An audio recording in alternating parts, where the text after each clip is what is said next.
ওকে, বিসমিল্লাহির রহমানির রহিম। আসসালামু আলাইকুম। শুরু করতেছি আমরা ক্লাস। এটা হচ্ছে আমাদের সেকেন্ড ক্লাস মেবি, তাই না? Second class. আমরা ফার্স্ট ক্লাসে অ্যাফিলিয়েট কি, কিভাবে কাজ করে, কত টাকা আর্ন করা যায় সম্ভাব্য, আহ, এই বিষয়গুলো নিয়ে কথা বলছি। তো এই ক্লাসটাতে মূলত আমরা মূলত প্র্যাকটিক্যাল কাজের দিকে আস্তে আস্তে চলে যাব। অর্থাৎ কিভাবে প্র্যাকটিক্যালি প্রত্যেকটা জিনিস সেট আপ করতে হয় অ্যাফিলিয়েট মার্কেটিং করার জন্য। কারণ অ্যাফিলিয়েট মার্কেটিং সেটা কোনো একদিনের বিষয় না, সেটা হচ্ছে লাইফ টাইম আর্নিং এর একটা প্যাসিভ ইনকামের জন্য লাইফ টাইম একটা মেথড বা স্ট্র্যাটেজি। অর্থাৎ লাইফ টাইম আর্নিং করার জন্য একটা স্ট্র্যাটেজি, একটা মেথড, একটা ওয়েই হচ্ছে মূলত অ্যাফিলিয়েট মার্কেটিং। অর্থাৎ আপনি একটা ক্যাম্পেইন সেট আপ করে দিয়ে বা একবার কাজ করে দিয়ে সেটা থেকে আপনি অনেক লম্বা সময় পর্যন্ত, অনেক লং টাইম পর্যন্ত আপনি এখান থেকে ইনকাম করতে পারবেন। আপনি এখানে কাজ করতে পারবেন, আপনি এখান থেকে ইনকাম করতে পারবেন অনেক লম্বা সময় পর্যন্ত, এবং লাইফ টাইম পর্যন্ত এখান থেকে ইনকাম করা যাবে। তবে মূল বিষয়টা, যেভাবে আমরা ক্লাস 10-এ আসার জন্য, এসএসসি পাস করার জন্য আমাদেরকে প্রথমে বেসিকটা স্ট্রং করতে হয়, আমাদেরকে ক্লাস 1-এ পড়তে হয়, 2-তে পড়তে হয়, 3-তে পড়তে হয়। এটা না পড়েও কিন্তু একটা স্টুডেন্টকে মোটামুটি 5, 6, 7 বছর হইলে কিন্তু তাকে 9, 10-এ ভর্তি করা দেওয়া যাইতো। কিন্তু আমরা এটা করি না। তার মূল কারণটা হচ্ছে কি, বেসিকের জন্য। অর্থাৎ বেসিকটা খুব বেশি ইম্পর্টেন্ট। যে ব্যক্তি বেসিকটা বুঝে বা বেসিকটা জানে বা বেসিকটা বুঝবে, তার জন্য মূলত আপনার উপরের জিনিসগুলো সহজ হয়ে যাবে। অর্থাৎ আপনি যখন ক্লাস 9, 10-এর ম্যাথগুলো পারবেন, আপনি ধরেন ক্লাস 9, 10-এ যদি আপনি সায়েন্স নিয়ে না পড়েন, তাহলে ইন্টারে এসে কি আপনি সায়েন্সের ম্যাথগুলো পড়তে পারবেন বা করতে পারবেন? এটা পসিবল না, কঠিন হয়ে যাবে। এই কারণে বেসিকগুলো, এবং বেসিকটা শুরু হয় কোত্থেকে? ক্লাস 1 থেকে শুরু হয়। বেসিক যার যত বেশি স্ট্রং হয়, সে কিন্তু লাইফে প্রত্যেকটা জায়গায় ভালো করতে পারে। অর্থাৎ আপনি যখন ক্লাস 6, 7, 8, 9, 10-এর ম্যাথগুলো যখন ভালো পারবেন, তখন বিসিএস এর ম্যাথগুলো ওখান থেকেই মূলত, কারণ যোগ বিয়োগ গুণ ভাগ তো সব ক্ষেত্রেই করতে হবে, সেটা আপনি যত উপরের লেভেলেই ম্যাথ করেন না কেন। তো এখানে মূল অ্যাফিলিয়েটের মূল বেসিকটা যখন আপনি বুঝে যাবেন, তখন যত বড় টাইপের বা যত বড় বা কমপ্লেক্স আপনার অ্যাফিলিয়েট মেথড হোক, সেটা আপনার জন্য কোনো ব্যাপার হবে না। তো আসেন আমরা আমাদের দ্বিতীয় ক্লাসটা মূলত এভাবেই শুরু করব। তো এখানে যে কাজটা আমরা করব সেটা হচ্ছে অ্যাফিলিয়েট কিভাবে কাজ করে। অ্যাফিলিয়েট কি আমরা সেটা অলরেডি বুঝেছি, সেটা হচ্ছে আপনি আর অন্য ব্যক্তির প্রোডাক্ট বা সার্ভিস, অন্য ব্যক্তি বা অন্য কোম্পানি বা অন্য ব্র্যান্ডের প্রোডাক্ট বা সার্ভিস আপনি জাস্ট শুধু প্রমোট করবেন। আপনার কাজ হবে শুধুমাত্র একটা করা, সেটাকে মার্কেটিং করা, সেটাকে প্রমোশন করা, সেটাকে অ্যাডভার্টাইজমেন্ট করা, সেটাকে স্প্রেড আউট করা, অর্থাৎ মার্কেটে ছড়াই দেওয়া। ওই প্রোডাক্টটা যত বেশি সেল হবে, তত বেশি কমিশন আপনি জেনারেট করতে পারবেন, ততবার কমিশন আপনি পাবেন। এটা হচ্ছে মূল অ্যাফিলিয়েট মার্কেটিং এর মূল স্ট্র্যাটেজি। অর্থাৎ অ্যাফিলিয়েট মার্কেটিং করার জন্য আপনার কাছে এখন লাগবে কি কি? অ্যাফিলিয়েট মার্কেটিং করার জন্য মূলত আপনার একটা ল্যান্ডিং পেজ হইলেই যথেষ্ট। একটা ল্যান্ডিং পেজ দিয়েই আপনি মূলত অ্যাফিলিয়েট মার্কেটিং স্টার্ট করতে পারবেন। দ্যাট মিনস আপনি যে কোনো একটা নেটওয়ার্কে জয়েন করবেন, অ্যাফিলিয়েট নেটওয়ার্কে জয়েন করবেন। অ্যাফিলিয়েট নেটওয়ার্কে জয়েন করলে কি পাওয়া যায়? সেখান থেকে অফারগুলো পাওয়া যায়, প্রোডাক্টগুলো পাওয়া যায়। আপনি তো প্রমোট করার জন্য, অ্যাডভার্টাইজমেন্ট করার জন্য, মার্কেটিং করার জন্য, সেল করার জন্য তো আপনার প্রোডাক্ট দরকার। তো প্রোডাক্টগুলো আপনি পাবেন কোথায়? সেগুলো তার ইন্টারনেট ঢুকলেই পাওয়া যাবে না। যে কোনো একটা, হ্যাঁ, আপনি যদি মাছ কিনতে চান, তাহলে তো আপনাকে মাছের বাজারে যাইতে হবে, মাংস কিনলে মাংসের বাজারে যাইতে হবে, আপনি মুদির মাল কিনলে আপনাকে, চাল কিনলে আপনাকে মুদির দোকানে যাইতে হবে, তরকারি কিনলে আপনাকে ভেজিটেবল মার্কেটে যাইতে হবে। তাহলে প্রত্যেকটা জিনিসের জন্য একটা নির্দিষ্ট কিন্তু মার্কেট থাকে, একটা নেটওয়ার্ক থাকে, একটা জায়গা থাকে।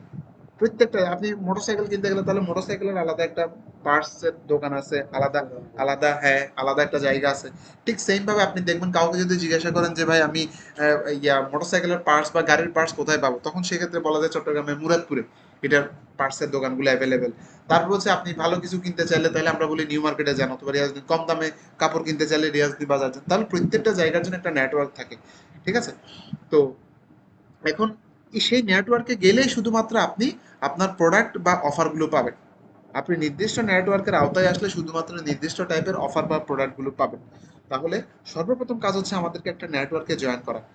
তারপরে কাজ হচ্ছে সেই নেটওয়ার্ক থেকে আমরা অফার পাবো। এখন প্রশ্ন হচ্ছে আমরা কোন নেটওয়ার্কে জয়েন করব। তাহলে আপনি আপনাকে আগে প্রথমে, আমরা যে কোনো জিনিস বাজার করতে গেলে বা শপিং করতে গেলে আগে তো আমরা সিদ্ধান্ত নিয়ে যাই, নাকি আমরা বাইরে গিয়ে সিদ্ধান্ত নিই? আমি কি কিনতে যাচ্ছি, কোথায় যাব, সেই জিনিসটা ভালো কোথায় পাবো, এই জিনিসটা আমি কিনতে যাচ্ছি, প্রথমে তো আগে আমাদেরকে জানতে হয় আমি কি কিনতে যাব। আপনি মাছ কিনবেন, মাংস কিনবেন, মোটরসাইকেল কিনবেন, গাড়ি কিনবেন, কার কিনবেন, বাড়ি কিনবেন, আপনি হোয়াট এভার ইট ইজ, তাহলে প্রত্যেকটা জিনিসের জন্য তো আপনাকে সুনির্দিষ্ট জায়গা আছে ওই কাজটা করার জন্য, রাইট? সুনির্দিষ্ট জায়গা ছাড়া তো আমরা আন্তাজে কোথাও যাই না। অবশ্যই আমরা সুনির্দিষ্ট একটা জায়গা, একটা প্লেসে যাই, ওখানে গেলে শুধুমাত্র আমরা প্রোডাক্টগুলো পাই। তাহলে আগে আপনাকে প্রথমে জানতে হবে আপনি কি কিনতে যাচ্ছেন, ওই কি কিনতে যাবেন বা কি প্রমোট করতে যাবেন বা কি অ্যাডভার্টাইজমেন্ট করবেন বা আপনি কি চাকরি করবেন, ওই চাকরির জন্য তো আপনাকে সেই লেভেলের পড়াশোনা করতে হবে। আপনি সেনাবাহিনীর চাকরি করলে এক ধরনের, ব্যাংকে চাকরি করলে এক ধরনের, সরকারি চাকরি করলে এক ধরনের, প্রত্যেকটার জন্য আলাদা আলাদা পরীক্ষা, আলাদা আলাদা টাইপ আছে। ঠিক সেম ভাবে আপনি অ্যাফিলিয়েট মার্কেটিং যে করবেন সেটা কি নিয়ে করবেন, কোন টাইপের প্রোডাক্ট, কোন টাইপের সার্ভিস। আপনাকে আমি বললাম যে ভাই আপনি একটা দোকান দেন, তাহলে আপনাকে তো আগে প্রশ্ন, আপনি আমাকে প্রশ্ন করবেন ভাই আমি কিসের দোকান দিব। আপনি তো আর এক ব্যক্তি হয়ে সমস্ত কিছুর বিজনেস একসাথে করতে পারবেন না। এক ছাদের নিচে কি সবকিছুর বিজনেস করা যায়? যায় না। তো এই ক্ষেত্রে আগে আমাদেরকে জানতে হবে আমাদের মার্কেট কোনটা, অর্থাৎ আমরা কোন মার্কেট নিয়ে কাজ করবো। আগে আমাদেরকে মার্কেট জানতে হবে, তারপরে আমাদেরকে জানতে হবে সাব মার্কেট, অর্থাৎ আপনি আপনি মূল কোন জিনিসটা নিয়ে কাজ করবেন, সেই জিনিসটা থেকে আরো ছোট করতে হবে। ওই জিনিসটা থেকে বের হয় নিশ। নিশ মানে হচ্ছে এক কথায় ধরনের একটা ক্যাটাগরি। আপনি কোন ক্যাটাগরি বা কি টাইপের প্রোডাক্ট নিয়ে কাজ করবেন, কোন ধরনের জিনিস, এটা যদি না জানেন তাহলে আপনি এটাতে কখনো ভালো করতে পারবেন না। আর এটাতে ভালো করতে না পারলে আপনার ল্যান্ডিং পেজটা কখনো ভালো হবে না। অর্থাৎ আপনি কিসের দোকান দিবেন, কিসের বিজনেস করবেন, সেটা যদি আপনি ভালো না জানেন তাহলে আপনার দোকানটা ভালো হবে না, দোকানের সাজানোটা ভালো হবে না, মার্কেটিং করতে গেলে কার কাছে আপনার প্রোডাক্টটা কারা কিনবে সেটাও আপনি জানবেন না।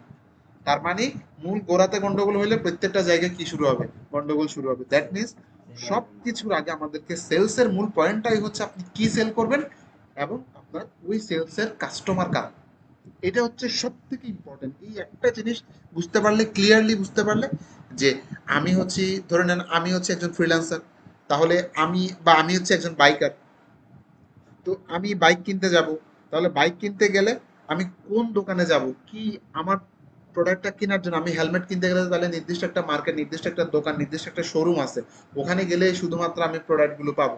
ঠিক সেম ভাবে আপনি যে দোকান দিবেন, আপনি যে আপনাকে আগে প্রথমে জানতে হবে যে আপনার মার্কেট কি। ধরে নেন আপনার মার্কেট হচ্ছে কি ভেহিকল, আমি জাস্ট বুঝাচ্ছি, ভেহিকল তার মানে গাড়ি ঘোড়া হচ্ছে আপনার মূল কাজ। এখন গাড়ি ঘোড়ার তো হাজার টাইপ আছে, বাস আছে, প্লেনও এক ধরনের, স্টিমার লঞ্চ, সেটাও রিক্সাও ঠেলা গাড়িও, হোয়াট এভার ইট ইজ। তো আপনি ধরে নিলাম আপনার সাব মার্কেট হচ্ছে মোটরসাইকেল, বা আমি ধরে নিলাম মোটরসাইকেল, আমি ফেসবুকে একটু মুছে দিচ্ছি আপাতত। তো আমি এখানে ধরে নিলাম মোটরসাইকেল। দ্যাট মিনস আপনার জন্য এখন জিনিসটা সহজ। আপনার মূল, আপনি একটা দোকান দিবেন, কিসের দোকান দিবেন, আপনি কোন বিষয় নিয়ে কাজ করবেন। আপনি চিন্তা করলেন বর্তমান তো আসলে ভেহিকলের মার্কেট তো খুব বেশি পপুলার, খুব বেশি জনপ্রিয়, আমি ভেহিকল নিয়ে কাজ করবো। আপনি ভেহিকল ভালো বুঝেন, গাড়ি ঘোড়ার বিষয়গুলো আপনি ভালো বুঝেন, এবং গাড়ি ঘোড়া এমন একটা জিনিস যেটা মানুষের নিত্য প্রয়োজনীয় জিনিস, যেটা মানুষের দরকার। তাহলে আপনি চিন্তা করলেন যে আপনি ভেহিকল নিয়ে কাজ করবেন। তাহলে ভেহিকল তো হাজার টাইপের, হাজার প্রকারের আছে, আপনি কি সবকিছু নিয়ে একসাথে কাজ করতে পারবেন? যেটা কঠিন হয়ে যাবে আপনার জন্য। তাহলে আপনি চিন্তা করলেন যে আপনি কোন টাইপের, আপনি কি বাসের ব্যবসা করবেন, কারের ব্যবসা করবেন, মোটরসাইকেলের ইম্পোর্ট করবেন, আপনি সিএনজির ইম্পোর্ট করবেন, কিসের ইম্পোর্ট করবেন, আপনি কোন জিনিসটা নিয়ে কাজ করবেন। আপনি চিন্তা করলেন যে ইয়াস, আমি যেহেতু এখন বর্তমানে ইয়াং বয়সের ছেলেদের হচ্ছে আপনার কি হার্ট থ্রব যেটাকে বলে মোটরসাইকেল বা বাইক, আমি বাইক নিয়ে কাজ করবো, রাইট? তাহলে ভেহিকলের সাব মার্কেট কি? মোটরসাইকেল। এবার মোটরসাইকেল তো হাজার প্রকারের আছে, রাইট? হোন্ডার মোটরসাইকেল আছে, ইয়ামাহার মোটরসাইকেল আছে, সুজুকির মোটরসাইকেল আছে, হিরোর মোটরসাইকেল আছে, টিভিএস এর মোটরসাইকেল আছে। তাহলে হাজার প্রকারের আছে না? তারপর হচ্ছে আপনার কাওয়াসাকি আছে। আপনি কোনটা নিয়ে কাজ করবেন? এখন আপনাকে জানতে হবে যে, কারণ হোন্ডার জন্য নির্দিষ্ট কিছু কাস্টমার আছে, তারা শুধু হোন্ডাকেই পছন্দ করে, হোন্ডার জিনিসই কিনবে। আবার কিছু আছে শুধু ইয়ামাহা পছন্দ করে, তারা শুধু ইয়ামাহা। কিছু আছে সুজুকি লাভার, তারা শুধু সুজুকি কিনবে। তাহলে আপনাকে আগে জানতে হবে যে আপনার নিশ কি বা আপনার ক্যাটাগরি কি, আপনি কোনটা নিয়ে কাজ করবেন। আবার মোটরসাইকেলের ভিতরেও প্রকার আছে, যেমন স্পোর্টস বাইক আছে, কমিউটার বাইক আছে, আবার ভেসপা আছে যেগুলো মাঝখান দিয়ে কাটা থাকে, সেগুলো আছে, বিভিন্ন প্রকারের আছে, আছে না? এমন কিছু আছে যেগুলো পাহাড়ি এলাকায় চলে, অর্থাৎ যেগুলো হচ্ছে মোটামুটি অ্যাভেঞ্জার্স এর, যেগুলো একদম পাহাড়ি মানে পাহাড়ে ওঠার জন্য বা কোনো কিছু কাস্টমার টানার জন্য বা কোনো কিছু আপ ডাউন করার জন্য যেগুলো খুব ভালো চলে, ভালো সার্ভিস দেয়, ওই টাইপের মোটরসাইকেল আছে। আপনি কোনটা নিয়ে, আপনি ধরে নিলেন আপনি শুধুমাত্র স্পোর্টস বাইক নিয়ে কাজ করবেন। আমি ধরে নিলাম আপনি হোন্ডা, হোন্ডা থেকে, হোন্ডার কি বাইক নিয়ে, স্পোর্টস বাইক নিয়ে। তাহলে আপনার, এবার দেখেন আপনার জন্য কাজ করতে সুবিধা না? আপনাকে যদি বলা হতো ভেহিকল নিয়ে কাজ করবেন তাহলে তো আপনি পাগলই হয়ে যেতেন। একবার বাস কিনো রে, আবার বাসটা সেল করো রে, সেটার জন্য আলাদা কাজ, আলাদা মার্কেটার নিয়োগ করো, বা আলাদা, প্রত্যেকটা জিনিস আলাদা আলাদা না? একটার সাথে একটা মিল আছে? একটার সাথে প্রত্যেকটা মার্কেটিং স্ট্র্যাটেজি আলাদা, প্রত্যেকটা মার্কেটিং করার লোক আলাদা, প্রত্যেকটা সেল করার বিষয় আলাদা, প্রত্যেকটা সার্ভিসিং আলাদা, তারপর হচ্ছে আপনি এগুলো কিনে আনা আলাদা, এগুলোর আবার পার্ট সেল করা আলাদা, এগুলো সার্ভিসিং দেওয়া আলাদা, প্রত্যেকটা জিনিস আলাদা। কিন্তু আপনার জন্য এখন সহজ, আপনি ভেহিকল থেকে মোটরসাইকেল, আরো ছোট হইলো মার্কেট, মার্কেট আরো ছোট হয়ে এটাকে হোন্ডা করলাম, আরো ছোট হইলো, হোন্ডা থেকে শুধুমাত্র, হোন্ডার অনেক প্রকারের বাইক আছে, শুধুমাত্র স্পোর্টস বাইক, রাইট? আবার এটাকে যদি আপনি আরো ছোট করতে চান, তাহলে আপনি বলতে পারেন আপনি শুধুমাত্র হোন্ডা সিবিআর 150R, বা শুধুমাত্র আপনি র্যাপসল নিয়ে কাজ করবেন। তাহলে এবার বলেন, শুধুমাত্র কিছু ফ্যান বেজ আছে না যারা শুধু র্যাপসল পছন্দ করে, রাইট, আছে না? আবার কিছু কিছু যারা মোবাইল কিনবে, তাহলে কিছু কিছু মোবাইল লাভার্স আছে যারা শুধুমাত্র অ্যাপল পছন্দ করে বা আইফোন পছন্দ করে। তাহলে আপনার টার্গেট কাস্টমার একেবারে ফিক্সড, শুধুমাত্র যারা আইফোন লাভার তারা হচ্ছে আমার টার্গেট কাস্টমার। তাহলে আপনি তাদেরকে খুঁজে খুঁজে বের করে মার্কেটিং করাটা এখন আপনার জন্য ইজি। আদারওয়াইজ আপনাকে তো মার্কেটিং করতে পাগল হয়ে যেত, বা আপনার প্রত্যেকটা কাজ করতে আপনার জন্য এটা একটা আলাদা আলাদা টেনশন ছিল। বাট আপনি যত স্পেসিফিক করতে পারবেন, তত আপনি দ্রুত, এটা হয়তো মার্কেটটা আপনার কাছে মনে হচ্ছে ছোট, কিন্তু এই ছোট থেকে আস্তে আস্তে আস্তে আস্তে আস্তে আস্তে আপনাকে কি করতে হবে, বড় করতে হবে বিষয়টা। আপনি যখন দেখলেন যে সিবিআর আপনি ভালো কি করতেছেন, বা আপনি ভালো স্পোর্টস সিবিআর ভালো সেল করতে পারতেছেন, তখন আপনি স্পোর্টস বাইক হোন্ডার আরো কিছু থাকলে সেগুলো আনেন, সেগুলোতে আপনি ভালো মার্কেট ঢুকতে পারছেন, এবার আপনি হোন্ডার অন্য বাইকগুলো আনেন। এবার আপনি হোন্ডা মোটামুটি ভালো সেল, আপনার ব্যবসা দাঁড়াই গেছে, এখন আপনি বিজনেস থিওরি স্ট্র্যাটেজি সব বুঝে গেছেন। এবার আপনার কাছে কিছু কাস্টমারও আছে যারা রেগুলার আপনার থেকে হোন্ডা কিনে। এবার ওই ওই কাস্টমারগুলোকে আপনি বলতে পারেন যে আমরা একটা কারের দিচ্ছি, শোরুম দিচ্ছি, আপনারা চাইলে সেখান থেকে কারও কিনতে পারেন, রাইট? তাহলে এভাবে আমরা ছোট, একেবারে যত ছোট এবং যত স্পেসিফিক করা যায়, যত স্পেসিফিক যত ছোট করতে পারবেন, তত সফলতা দ্রুত আসবে, তত মার্কেট প্লেসটা ভালোভাবে চেনা যাবে, কাস্টমার কারা, এবং তাদের কাছে মার্কেটিং করা, তাদের কাছে প্রোডাক্টটা পৌঁছিয়ে দেওয়া। আপনাকে যদি আপনার কাছে ধরেন এই 100 প্রকারের প্রোডাক্ট আছে, 100 প্রকারের, কত প্রকার? 100 টাইপস, 100 ধরনের। তার মানে ইয়ামাহাও আছে, র্যাপসোলো আছে, এটাও আছে, টিভিএসও আছে, সুজুকি আছে, কাওয়াসাকি আছে, কারও আছে, মোটরসাইকেলও আছে, জিপও আছে, সব আছে। তাহলে এবার চিন্তা করেন তো, আপনি যদি মোটরসাইকেলের মার্কেটিং করার জন্য 1 লাখ টাকা বাজেট করেন, কারের মার্কেটিং করার জন্য আরো 1 লাখ টাকা, জিপের মার্কেটিং করার জন্য আরো 1 লাখ, সিএনজির মার্কেটিং করার জন্য আরো 1 লাখ, তার মানে প্রত্যেকটা মার্কেটিং এর জন্য আলাদা আলাদা না? প্রত্যেকটা জায়গার জন্য কষ্টগুলো আলাদা না? ইনভেস্ট গুলো আলাদা না? আবার লোক নিয়োগ করাও আলাদা না? আবার প্রত্যেকটা কাজ করাও আলাদা না? সার্ভিস সেন্টার দেওয়া, সেই সার্ভিস সেন্টারে লোক রাখা, প্রত্যেকটার জন্য, মোটরসাইকেলের জন্য সার্ভিস সেন্টার লাগবে, সেখানে আলাদা, মোটরসাইকেলে যারা কাজ করে সেই ধরনের লোক লাগবে, কারের জন্য আলাদা সার্ভিস সেন্টার লাগবে। অর্থাৎ আমি বুঝাচ্ছি, যত বড় হবে তত খরচটা বাড়বে। কিন্তু শুরুর দিকে তো একটা স্মল বিজনেস ওনার যারা, তারা ছোটখাটো যারা শুরু করতেছে মাত্র, তাদের পক্ষে তো পসিবল না। তারা কিভাবে শুরু করে? তারা ছোট থেকে শুরু করে, আস্তে আস্তে সেটা বড় হয়। কিন্তু আপনি যদি শুরুর দিকে যদি বড় করেন, তাহলে এটা আস্তে আস্তে ছোট হয়ে যাবে, কারণ আপনি লুজার হচ্ছেন, প্রতিদিন আপনার লস হচ্ছে। কিন্তু আপনার কাছে ধরেন 5 লাখ টাকা আছে, আমি ধরে নিলাম আপনার কাছে কত আছে, 5 লাখ আছে, আমি ধরে নিলাম 5 লাখ আছে। এই 5 লাখ যদি আপনি শুধুমাত্র এই একটা জায়গায় কাজে লাগাইতেন, একটা জায়গায় মার্কেটিং এর জন্য, সার্ভিসিং এর জন্য, ভালো সার্ভিস দেওয়া এবং এটার জন্য মার্কেটিং করা, এটার জন্য লোক নেওয়া, এই 5 লাখ টাকা যদি এখানে লাগাইতেন, এটা কাজ হইতো। কিন্তু এই 5 লাখ টাকাকে যদি আপনি 100 ভাগে ভাগ করতেন, ছোট ছোট পোর্শনে, এটা না হইতো মার্কেটিং, না হইতো কিছু, কারণ আপনার বাজেটটা তো কম, সেটা 100 ভাগে ভাগ হয়ে যাচ্ছে। কিন্তু সেই একটা বড় জিনিসটা, 5 লাখ টাকা কিন্তু কম না, কিন্তু 100 টাইপ প্রোডাক্টের মার্কেটিং এর জন্য এটা খুবই ছোট, খুবই নগণ্য। কিন্তু একটা প্রোডাক্টের জন্য সেটা বিশাল অ্যামাউন্ট মার্কেটিং করা। আমি শুধুমাত্র 5 লাখ টাকা এই প্রোডাক্টটা মার্কেটিং এর পেছনে ওড়াবো, আপনি শুধুমাত্র এই প্রোডাক্টটা মার্কেটিং করার জন্য 5 লাখ টাকা রেখে দিচ্ছেন অ্যাজ এক্সাম্পল। তাহলে এবার আপনার মার্কেটিংটা ধুমসে হবে না? হেভি হবে না? তাহলে এখান থেকে যখন আপনি প্রফিট করবেন, এই 5 লাখ টাকা তুলবেন এবং আপনার যে ইনভেস্টমেন্ট সেটা যখন তুলে ফেলবেন, এই 5 লাখ টাকা ইনভেস্ট করে মার্কেটিং এর জন্য, তখন আপনি, আপনার যখন মোটামুটি ক্যাপিটাল চলে আসছে, এবার আপনি আস্তে আস্তে এটাকে কি করেন, এক্সপ্যান্ড করেন, এটাকে এক্সপ্যান্ড করেন, এটাকে আরো প্রয়োজনে আপনি সেই 5 লাখ টাকা থেকে যে প্রফিটটা আসলো বা এখান থেকে যে প্রফিটটা আসলো, সেটাকে আবার রিইনভেস্ট করেন এই জায়গায়, এই প্রোডাক্টের জন্য, এই প্রোডাক্টের জন্য আবার রিইনভেস্ট করেন, তাহলে এটা আরো বড় হচ্ছে একটা জায়গায়। এখন আর আপনাকে একবার যখন আপনি এই 5 লাখ টাকা ইনভেস্ট করে যখন এটার প্রফিটটা তুলে ফেলছেন, তখন কিন্তু আপনাকে আর বারবার কি করতে হচ্ছে না, পকেট থেকে ইনভেস্ট করতে হচ্ছে না। কেন হচ্ছে না? কারণ এখান থেকে ধরেন আপনি এই 5 লাখ টাকা ইনভেস্ট করে মার্কেটিং এর জন্য, আমি ধরে নিলাম আপনি 2 লাখ টাকা কি করছেন, প্রফিট করছেন অ্যাজ এ এক্সাম্পল।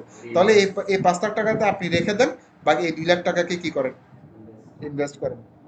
তাহলে আপনার পকেট থেকে আর কোনো ইনভেস্টমেন্ট যাচ্ছে না। এই কারণেই নিশ সিলেকশন করাটা খুব বেশি ইম্পর্টেন্ট। এই কারণে নিশ বুঝতে পারা, এবং নিশ বুঝতে পারলে আপনি অফার বুঝতে পারবেন, আপনি নেটওয়ার্ক বুঝতে পারবেন, নেটওয়ার্ক বুঝতে পারলে আপনি কি করতে পারবেন, অফার বুঝতে পারবেন, আপনি কি নিয়ে কাজ করবেন। এই যে এটা, এই CBR 150 হচ্ছে মনে করেন আমার অফার, রাইট? আর ফোনটা হচ্ছে কি আমার নেটওয়ার্ক বা মার্কেট। ক্লিয়ার? অর্থাৎ আমি হোন্ডার, আপনি হোন্ডার প্রোডাক্ট সেল করার জন্য আপনাকে কোথায় যেতে হবে, হোন্ডার সাথে কন্ট্রাক্ট করতে হবে, হোন্ডা শোরুমের সাথে কন্ট্যাক্ট করতে হবে, রাইট? হোন্ডার যারা মেইন অফিসিয়াল, সেখানে গিয়ে আপনাকে অ্যাপ্লিকেশন জমা দিতে হবে, আপনি তাদের একজন এজেন্ট হইতে চাচ্ছেন। এই যে আমাদের আশেপাশে আমরা যতগুলো দেখি যারা হোন্ডার মোটরসাইকেল সেল করে, তারা সবাই আগে গিয়ে ঢাকা হোন্ডার ইয়া থেকে, মেইন যে হেড অফিস, সেখান থেকে কি নিয়ে আসতে হয়, অ্যাপ্রুভাল নিয়ে আসতে হয়, এজেন্ট দেওয়া অ্যাপ্রুভাল নিয়ে আসতে হয়। তাহলে নিতে হয়। ঠিক সেম ভাবে আপনি অ্যাফিলিয়েট অফার প্রমোট করার জন্য আপনাকে কোনো একটা নির্দিষ্ট নেটওয়ার্কে জয়েন করতে হবে। যেই টাইপের অফার আপনি প্রমোট করবেন, আপনি হোন্ডা চিন্তা করলে হোন্ডাতে যাইতে হবে, ইয়ামাহা সিলেক্ট চিন্তা করলে ইয়ামাহাতে যাইতে হবে, সুজুকি চিন্তা করলে সুজুকিতে যাইতে হবে। ঠিক সেম ভাবে, যেমন সুজুকি হচ্ছে কাদের, ওই যে র্যাঙ্কনের, র্যাঙ্কস, র্যাঙ্কস গ্রুপ আছে না, র্যাঙ্কস গ্রুপের। এই, তো এভাবে হচ্ছে মূল বিষয়টা। তারপরে হচ্ছে, আর ওই ইয়ামাহা মেবি এসিআই এর, এসিআই এর হচ্ছে ইয়ামাহাটা, ইয়ামাহা হচ্ছে এসিআই এর, এসিআই কোম্পানি। এসিআই আছে না, ওই যে কয়েল টয়েল দেয়, ওই কোম্পানির হচ্ছে ইয়ামাহাটা।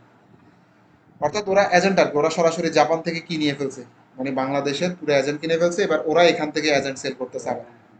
তাহলে ক্লিয়ার এখন? ক্লিয়ার এখন? এখন নেটওয়ার্ক গুলো কিভাবে কাজ করে সেটা আমাদেরকে বুঝতে হবে। মনে করেন বড় বড় কোম্পানি, এই বড় বড় কোম্পানিগুলো তাদের মনে করেন প্রোডাক্ট আছে, তাদের প্রোডাক্ট আছে, এই বড় বড় কোম্পানিগুলো মনে করেন তাদের প্রোডাক্ট আছে।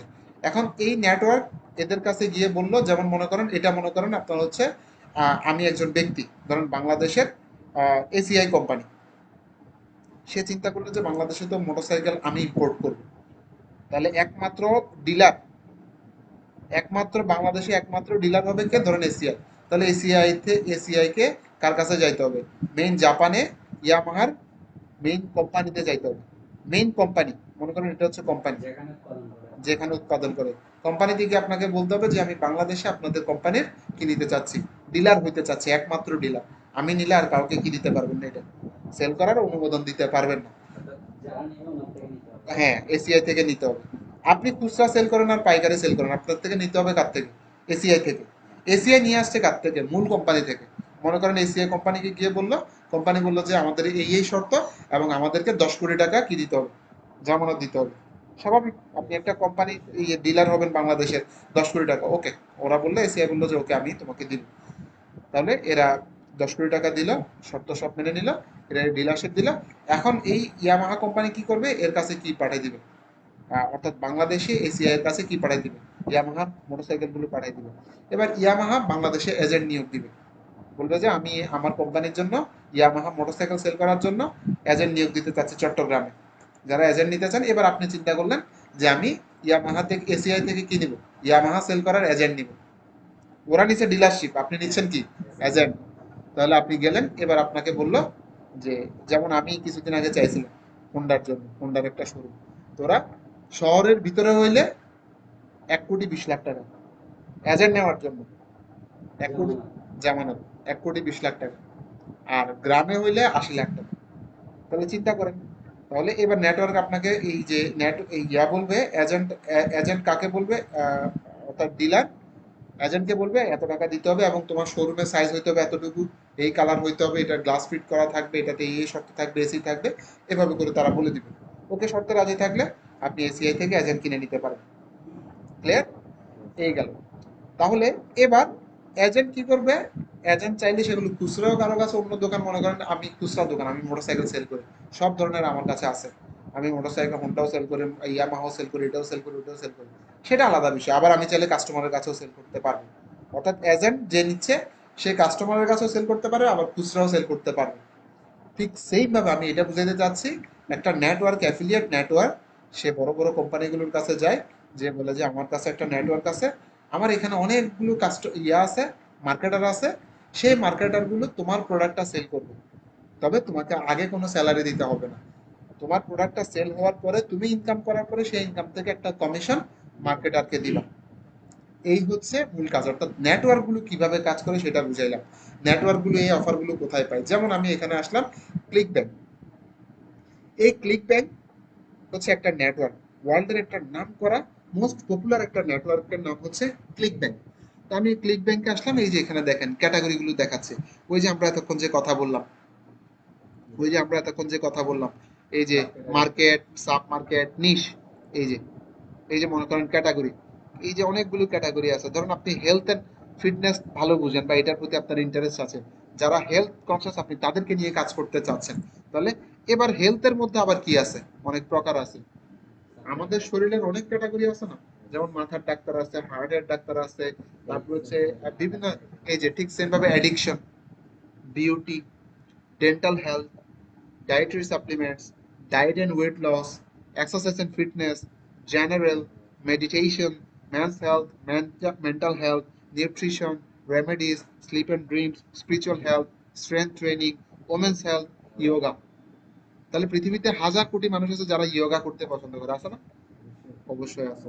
আবার অনেকে আছে যারা স্বাস্থ্যের ব্যাপারে খুবই, তারা ফিটনেসের ব্যাপারে এবং এক্সারসাইজ করার ব্যাপারে খুব বেশি সেন্সিটিভ না, তারা জিম করতে পছন্দ করে, এক্সারসাইজ করতে পছন্দ করে, দৌড়াইতে পছন্দ করে, বিভিন্ন ভাবে। আবার অনেকে টেনশনে আছে কি নিয়ে, তার ওজন বেশি, এবার ওজন কমাইতে হবে, ওষুধ দিয়ে হোক, এক্সারসাইজ দিয়ে হোক, একভাবে না একভাবে। আবার অনেকে আছে তার ডায়েটারি সাপ্লিমেন্ট, সে ওজন কমাবে কিন্তু খাওয়ার মাধ্যমে, তাহলে ডায়েটারি সাপ্লিমেন্টস।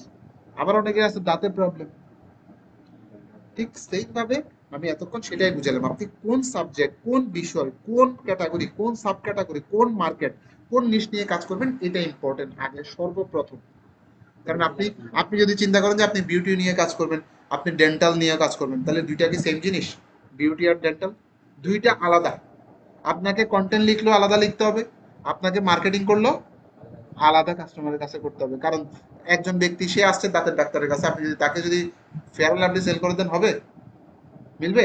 আবার একজন ব্যক্তি চাচ্ছে সে কালো, সে ফর্সা হবে বা সে সুন্দর হবে, আপনি তাকে বললেন যে আসেন আপনাকে দাঁতের ট্রিটমেন্ট করাই দিই, তাহলে হবে? হবে না। এই হচ্ছে মূল বিষয়। এই কারণে এই জিনিসটা বুঝতে পারাটা খুব বেশি ইম্পর্টেন্ট যে আমাদের মার্কেট। তাহলে এই যে মার্কেট, এই মার্কেটটার প্রোডাক্টগুলো কোত্থেকে আসলো? এখানে মনে করেন একজন ব্যক্তি, সে হচ্ছে বিউটি এক্সপার্ট। কি এক্সপার্ট? সে বিউটি এক্সপার্ট, তার কোম্পানিতে অনেক প্রোডাক্ট আছে। অথবা ওই ব্যক্তি বিউটি প্রোডাক্ট ভালো বানাইতে পারে, এখন সে চিন্তা করলো তার প্রোডাক্টগুলো সে কি করবে, সেল করবে। অথবা কোনো একজন ব্যক্তি সে চিন্তা করলো যে সে ওয়েট লস এক্সপার্ট, সে আপনাকে এমন একটা কিছু দিবে যেটা ইউজ করলে বা এক্সারসাইজ করলে, যেই ওর মেথডটা ফলো করলে আপনার বা তার ওষুধটা খাইলে আপনার ওজন কমে যাবে। আমি এখানে ক্লিক দিলাম, দেখেন এবার আমাকে ওয়েট লসের প্রোডাক্টগুলো, এই যে হেলথ অ্যান্ড ফিটনেস এর মধ্যে থেকে কোনটা, ডায়েট অ্যান্ড ওয়েট লস। মূল ক্যাটাগরি কি, মূল মার্কেট কি, হেলথ অ্যান্ড ফিটনেস, এবং সাব ক্যাটাগরি হচ্ছে diet and fitness, sorry diets and weight loss, diet করবে এবং ওয়েট লস। এবার এখানে দেখেন নিচের দিকে আসেন, এই যে ওকিনাওয়া ফ্ল্যাট বেলি, এটা একটা প্রোডাক্ট। স্মুথি ডায়েট, এটা আরেকটা প্রোডাক্ট। কাস্টম ক্যাটো ডায়েট, এটা আরেকটা product. Old school new body, এটা আরেকটা প্রোডাক্ট। অর্থাৎ এগুলো প্রত্যেকটা আলাদা আলাদা প্রোডাক্ট। এই প্রোডাক্টগুলো কে সেল করে? এই সেল করার জন্য নির্দিষ্ট একজন ব্যক্তি বা একজন কোম্পানি আছে। এই প্রোডাক্টটা এখানে কিভাবে আসলো? সেই ব্যক্তি চিন্তা করলো ক্লিক ব্যাংক হচ্ছে একটা পপুলার কি নেটওয়ার্ক, নেটওয়ার্ক সাইট। যে নেটওয়ার্কে বড় বড় মার্কেটাররা ঢুকে, কিসের জন্য? কাজ করার জন্য। তাহলে আমি যদি এখানে যদি আমার প্রোডাক্টটা যদি অ্যাড করি, তাহলে আমার প্রোডাক্টটাও সেল করবে তারা। এবং এখন একটা কোম্পানি, ধরুন আপনার একটা কোম্পানি আছে, ধরুন আপনি একটা হোন্ডার দোকান দিচ্ছেন বা হোন্ডার একটা এজেন্ট নিছেন। আপনি কি নিছেন? হোন্ডার একটা এজেন্ট নিছেন। তাহলে এই যে হোন্ডার যে এজেন্ট যে আপনি নিছেন, এই যে হোন্ডার যে এজেন্ট যে আপনি নিছেন, সেখানে যে টাইপের মোটরসাইকেলই করান, আপনার এই মোটরসাইকেলগুলো সেল করার জন্য একজন মার্কেটার আপনার কোম্পানিতে নিয়োগ দিতে হবে না? অবশ্যই দিতে হবে, এটা লাগবেই। কারণ আপনার প্রোডাক্ট যতই ভালো, যতই সুন্দর, যতই বেটার, যতই বিউটিফুল, যতই হোক, সেটা যদি মার্কেটিং না করে, সেটা সম্পর্কে যদি মানুষের না জানে, সেল হবে? জানবে কখনো? জানা কি পসিবল? কখনোই পসিবল না। ঠিক সেম ভাবে এই জিনিসটা হচ্ছে এখানে, অর্থাৎ প্রচারে প্রসার। দ্যাট মিনস আপনাকে প্রচার করতে হবে, কিন্তু এই প্রচার করার জন্য আপনাকে অবশ্যই একজন মার্কেটার নিয়োগ দিতে হবে। তো ধরেন আপনি একজন মার্কেটার নিয়োগ দিবেন, সে হচ্ছে মনে করেন মাস্টার্স কমপ্লিট করার, ধরেন সে ঢাকা ইউনিভার্সিটি থেকে, আমি ধরে নিলাম ডিইউ, ঢাকা ইউনিভার্সিটি থেকে সে কি করলো, মার্কেটিং ডিপার্টমেন্টে মার্কেটিং থেকে মাস্টার্স করলো, মাস্টার্স কমপ্লিট করলো। এখন এই ব্যক্তিরা আপনি কত স্যালারি দিবেন? সে কি 5,000 টাকায় চাকরি করবে, 10,000 টাকায় করবে? তাকে মিনিমাম আমাকে কত স্যালারি দিতে হবে? একদম শুরুর দিকেও যদি হয়, তাকে মিনিমাম আমাকে 20,000 টাকা স্যালারি দিতে হবে। এখন সে 1 মাস চাকরি করবে, 20,000 টাকা স্যালারি আপনাকে দিয়ে দিতে হবে। আপনার প্রোডাক্ট সেল হোক আর না হোক, আপনার কোম্পানি লসে থাক আর লাভে থাক, আপনার কোম্পানি 1 কোটি টাকা প্রফিট করলেও তাকে আপনি কত দিবেন? 20,000। আবার আপনার কোম্পানি যদি 0 টাকাও যদি প্রফিট করে, আপনি তাকে কত দিবেন? 20,000 দিয়ে দিতে হবে, রাইট? এটা। এখন আপনি যদি এমনভাবে চিন্তা করতেন যে আমি কোনো স্পেশাল মার্কেটার্স নিয়োগ দিব না, বাট আমি কিছু এমন মার্কেটার নিয়োগ দিব যারা আমার এখানে কমিশন বেসিসে কাজ করবে, অর্থাৎ তারা আমার এই প্রোডাক্টের মার্কেটিং করবে, কিন্তু প্রোডাক্টটা সেল হইলে আমি তাকে 10,000 টাকা কমিশন দিব। দ্যাট মিনস আমার প্রোডাক্টের দাম হচ্ছে ধরে নেন 5 লাখ টাকা, 500K মানে 5 লাখ টাকা।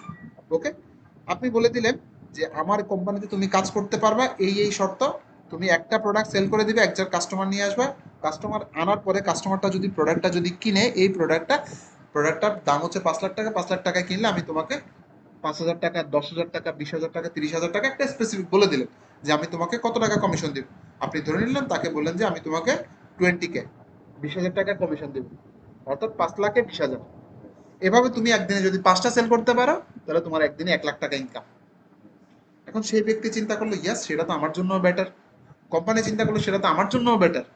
অর্থাৎ কোম্পানিকে কোনো উভয়ে লাভবান, অর্থাৎ কোম্পানিকে কোনো টাকা খরচ করতে হচ্ছে না যতক্ষণ না কোম্পানি নিজে টাকা ইনকাম করতেছে। আবার আপনাকেও কি করতে হচ্ছে না, আপনাকেও 20,000 টাকা স্যালারির মধ্যে সীমাবদ্ধ থাকতে হচ্ছে না। আপনার পারফরমেন্সের উপরে ভিত্তি করে আপনি 20 লাখ টাকা ইনকাম করতে পারবেন, 20,000 টাকা ইনকাম করতে পারবেন, আবার 0 টাকাও ইনকাম করতে পারবেন। ক্লিয়ার? এই হচ্ছে মূল অ্যাফিলিয়েটের কাহিনী। অর্থাৎ আপনি এই যে এখানে আসবেন, এখন কোম্পানি চিন্তা করলো যে আমার প্রোডাক্টটা আমি ক্লিক ব্যাংকে অ্যাড করব, কারণ ক্লিক ব্যাংকে মার্কেটাররা আছে, তারা আমার অফারটা প্রমোট করবে, অফারটা সেল হলে আমি তাকে কি দিব? কমিশন দিব, শুধুমাত্র কমিশন। এখন এখানে বলে দিচ্ছে কমিশনটা কত, $150। এই যে এখানে অ্যাভারেজ কনভার্সন, অর্থাৎ প্রত্যেকজন ব্যক্তি কিনলে আপনি অন অ্যাভারেজে, যারা কিনে অর্থাৎ যারা সেল করে, একজন অ্যাফিলিয়েট মার্কেটার অন অ্যাভারেজে কত টাকা ইনকাম করে এই অফারটা থেকে? $150। তাহলে আপনি চিন্তা করেন, আপনি পুরা মাস ধরেন আপনি টিউশনি করেন, টিউশনি করে আপনি কত টাকা ইনকাম করেন? একদম পুরা কতক্ষণ সময় দেন আনুমানিক? এক্সাম্পল 11টা, তার মানে কত ঘন্টা? 7-8 ঘন্টা। Okay fine. কয়টা টিউশনি, সপ্তাহে কয়দিন? 6 দিন। তো 6 দিন কাজ করেন এবং হচ্ছে সময় দেন 8 ঘন্টা, 48 ঘন্টা। তার মানে হচ্ছে এক মাসে 8, সপ্তাহে 48 ঘন্টা। তাহলে 48 গুণ 30 কত? 48 গুণ 30 প্রায় 1440 ঘন্টার মতো আপনি এক মাসের টাইম দিচ্ছেন। ইনকাম কত? 18,000। এবার আমরা কত কত ধরছিলাম, আপনার ইনকাম হচ্ছে কত? 18,000 ডিভাইড কত ঘন্টা ধরছিলাম? 1440। তার মানে প্রতি ঘন্টায় আপনার ইনকাম কত? 12 টাকা।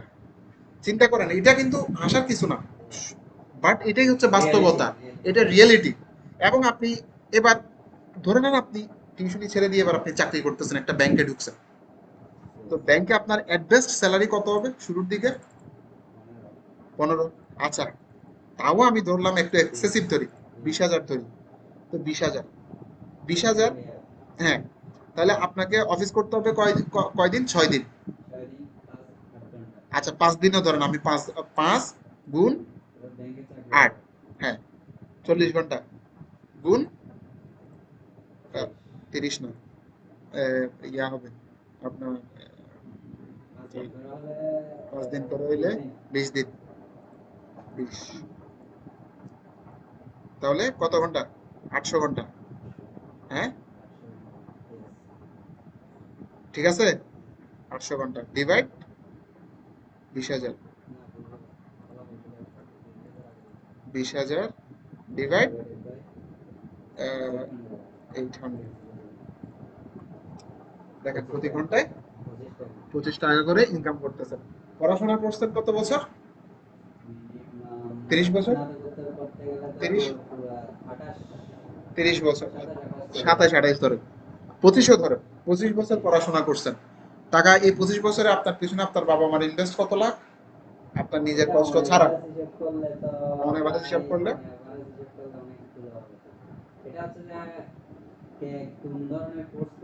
রাইট, কিন্তু অন এভারেজ হিসাব করলে তাও মিনিমাম 20-30 লাখ হবে না? অবশ্যই হবে। আপনি হিসাব করে দেখেন, ক্লাস 1 থেকে হিসাব করে দেখেন, একদম সেম তো 10 লাখ টাকাতে হবে না। আপনার 25 বছর 30 বছর পড়াশোনা, খাওয়া দাওয়া সবকিছু সম্ভব? সম্ভব না। এবার চিন্তা করেন, তাহলে এই অফারটা যারা প্রমোট করতেছে, ধরে নেন কই গেল, এই অফারটা যারা প্রমোট করতেছে, সে ধরেন আজকে একদিনে এই প্রোডাক্টটা একবার সেল করলো, অথবা আমি ধরলাম সে পুরা মাস কষ্ট করে, পুরা মাস সে 2 ঘন্টা করে কাজ করলো, অন এভারেজে কত ঘন্টা? 2 ঘন্টা করে কাজ করলো। এই 2 ঘন্টা করে কাজ করে প্রতিদিন 2 ঘন্টা, তাহলে এক মাসে কত? 60 ঘন্টা। তাহলে 60 ঘন্টা সে কাজ করে সে 2টা প্রোডাক্ট সেল করলো। কয়টা প্রোডাক্ট? 2টা প্রোডাক্ট সেল করলো। তাহলে তার ইনকাম কত? 300। স্যান্ড হিটের হিসাব বাদ দেন, 300 গুণ 80 কত হইলো? 24,000। মাত্র 2টা প্রোডাক্ট সেল করছেন, পুরা মাস কষ্ট করে, তাও সময় দিচ্ছেন কত ঘন্টা? 2 ঘন্টা। ইনকাম কত? 24,000। আর আপনি 8 ঘন্টা সময় দিয়ে বিকাল 3টা থেকে রাতের 11টা পর্যন্ত সময় দিয়ে এবং সপ্তাহে 6 দিন কাজ করে আপনার ইনকাম কত ছিল? 18,000।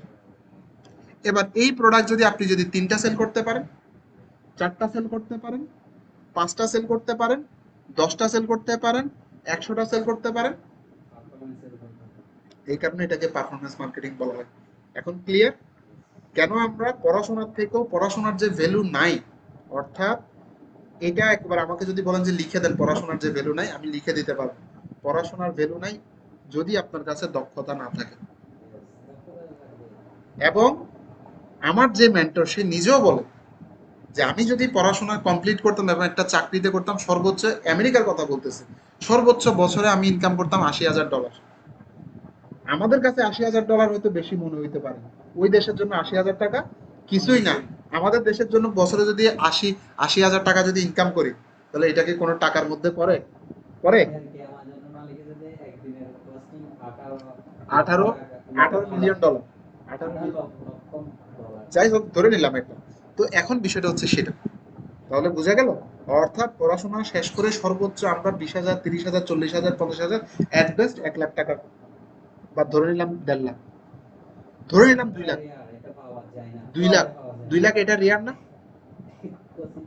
খুব খুব কম চাকরি করে 2 লাখ টাকা ইনকাম করতেছে এমন 10 বছর চাকরি করতে হবে। 10 বছর চাকরি করার আপনার সে এনার্জিও না থাকতে পারে, রাইট? আমরা অনেকেই ততদিনে আমরা কি শেষ, লাইফ 30 বছর শেষ করলাম পড়াশোনা করতে করতে, বাকি আরো 10 বছর আমাকে কষ্ট করতে হবে চাকরিটা পাওয়া, 2 বছর 3 বছর কষ্ট করতে হবে, পড়াশোনা করতে হবে চাকরিটা পাওয়ার জন্য। চাকরি পাওয়া গেলে এবার চাকরিটাতে আমার ইমপ্রুভমেন্ট হওয়ার জন্য, অর্থাৎ আমার এটাকে কি বলে, প্রমোশন হওয়ার জন্য আমাকে আরো কষ্ট করতে হবে 10 থেকে 15 বছর। ততদিনে আমার দেখা যাবে যে আবার কিসের সময় চলে আসছে, রিটায়ারমেন্টের সময় চলে আসছে।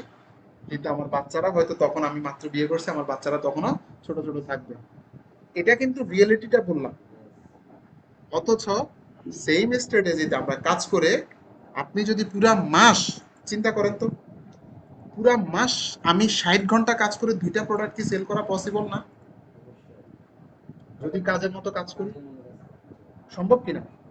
অবশ্যই সম্ভব। আমার পড়াশোনার পাশাপাশি আমি যদি 2 ঘন্টা কাজ করে যদি 24,000 টাকা ইনকাম করি, এনাফ না?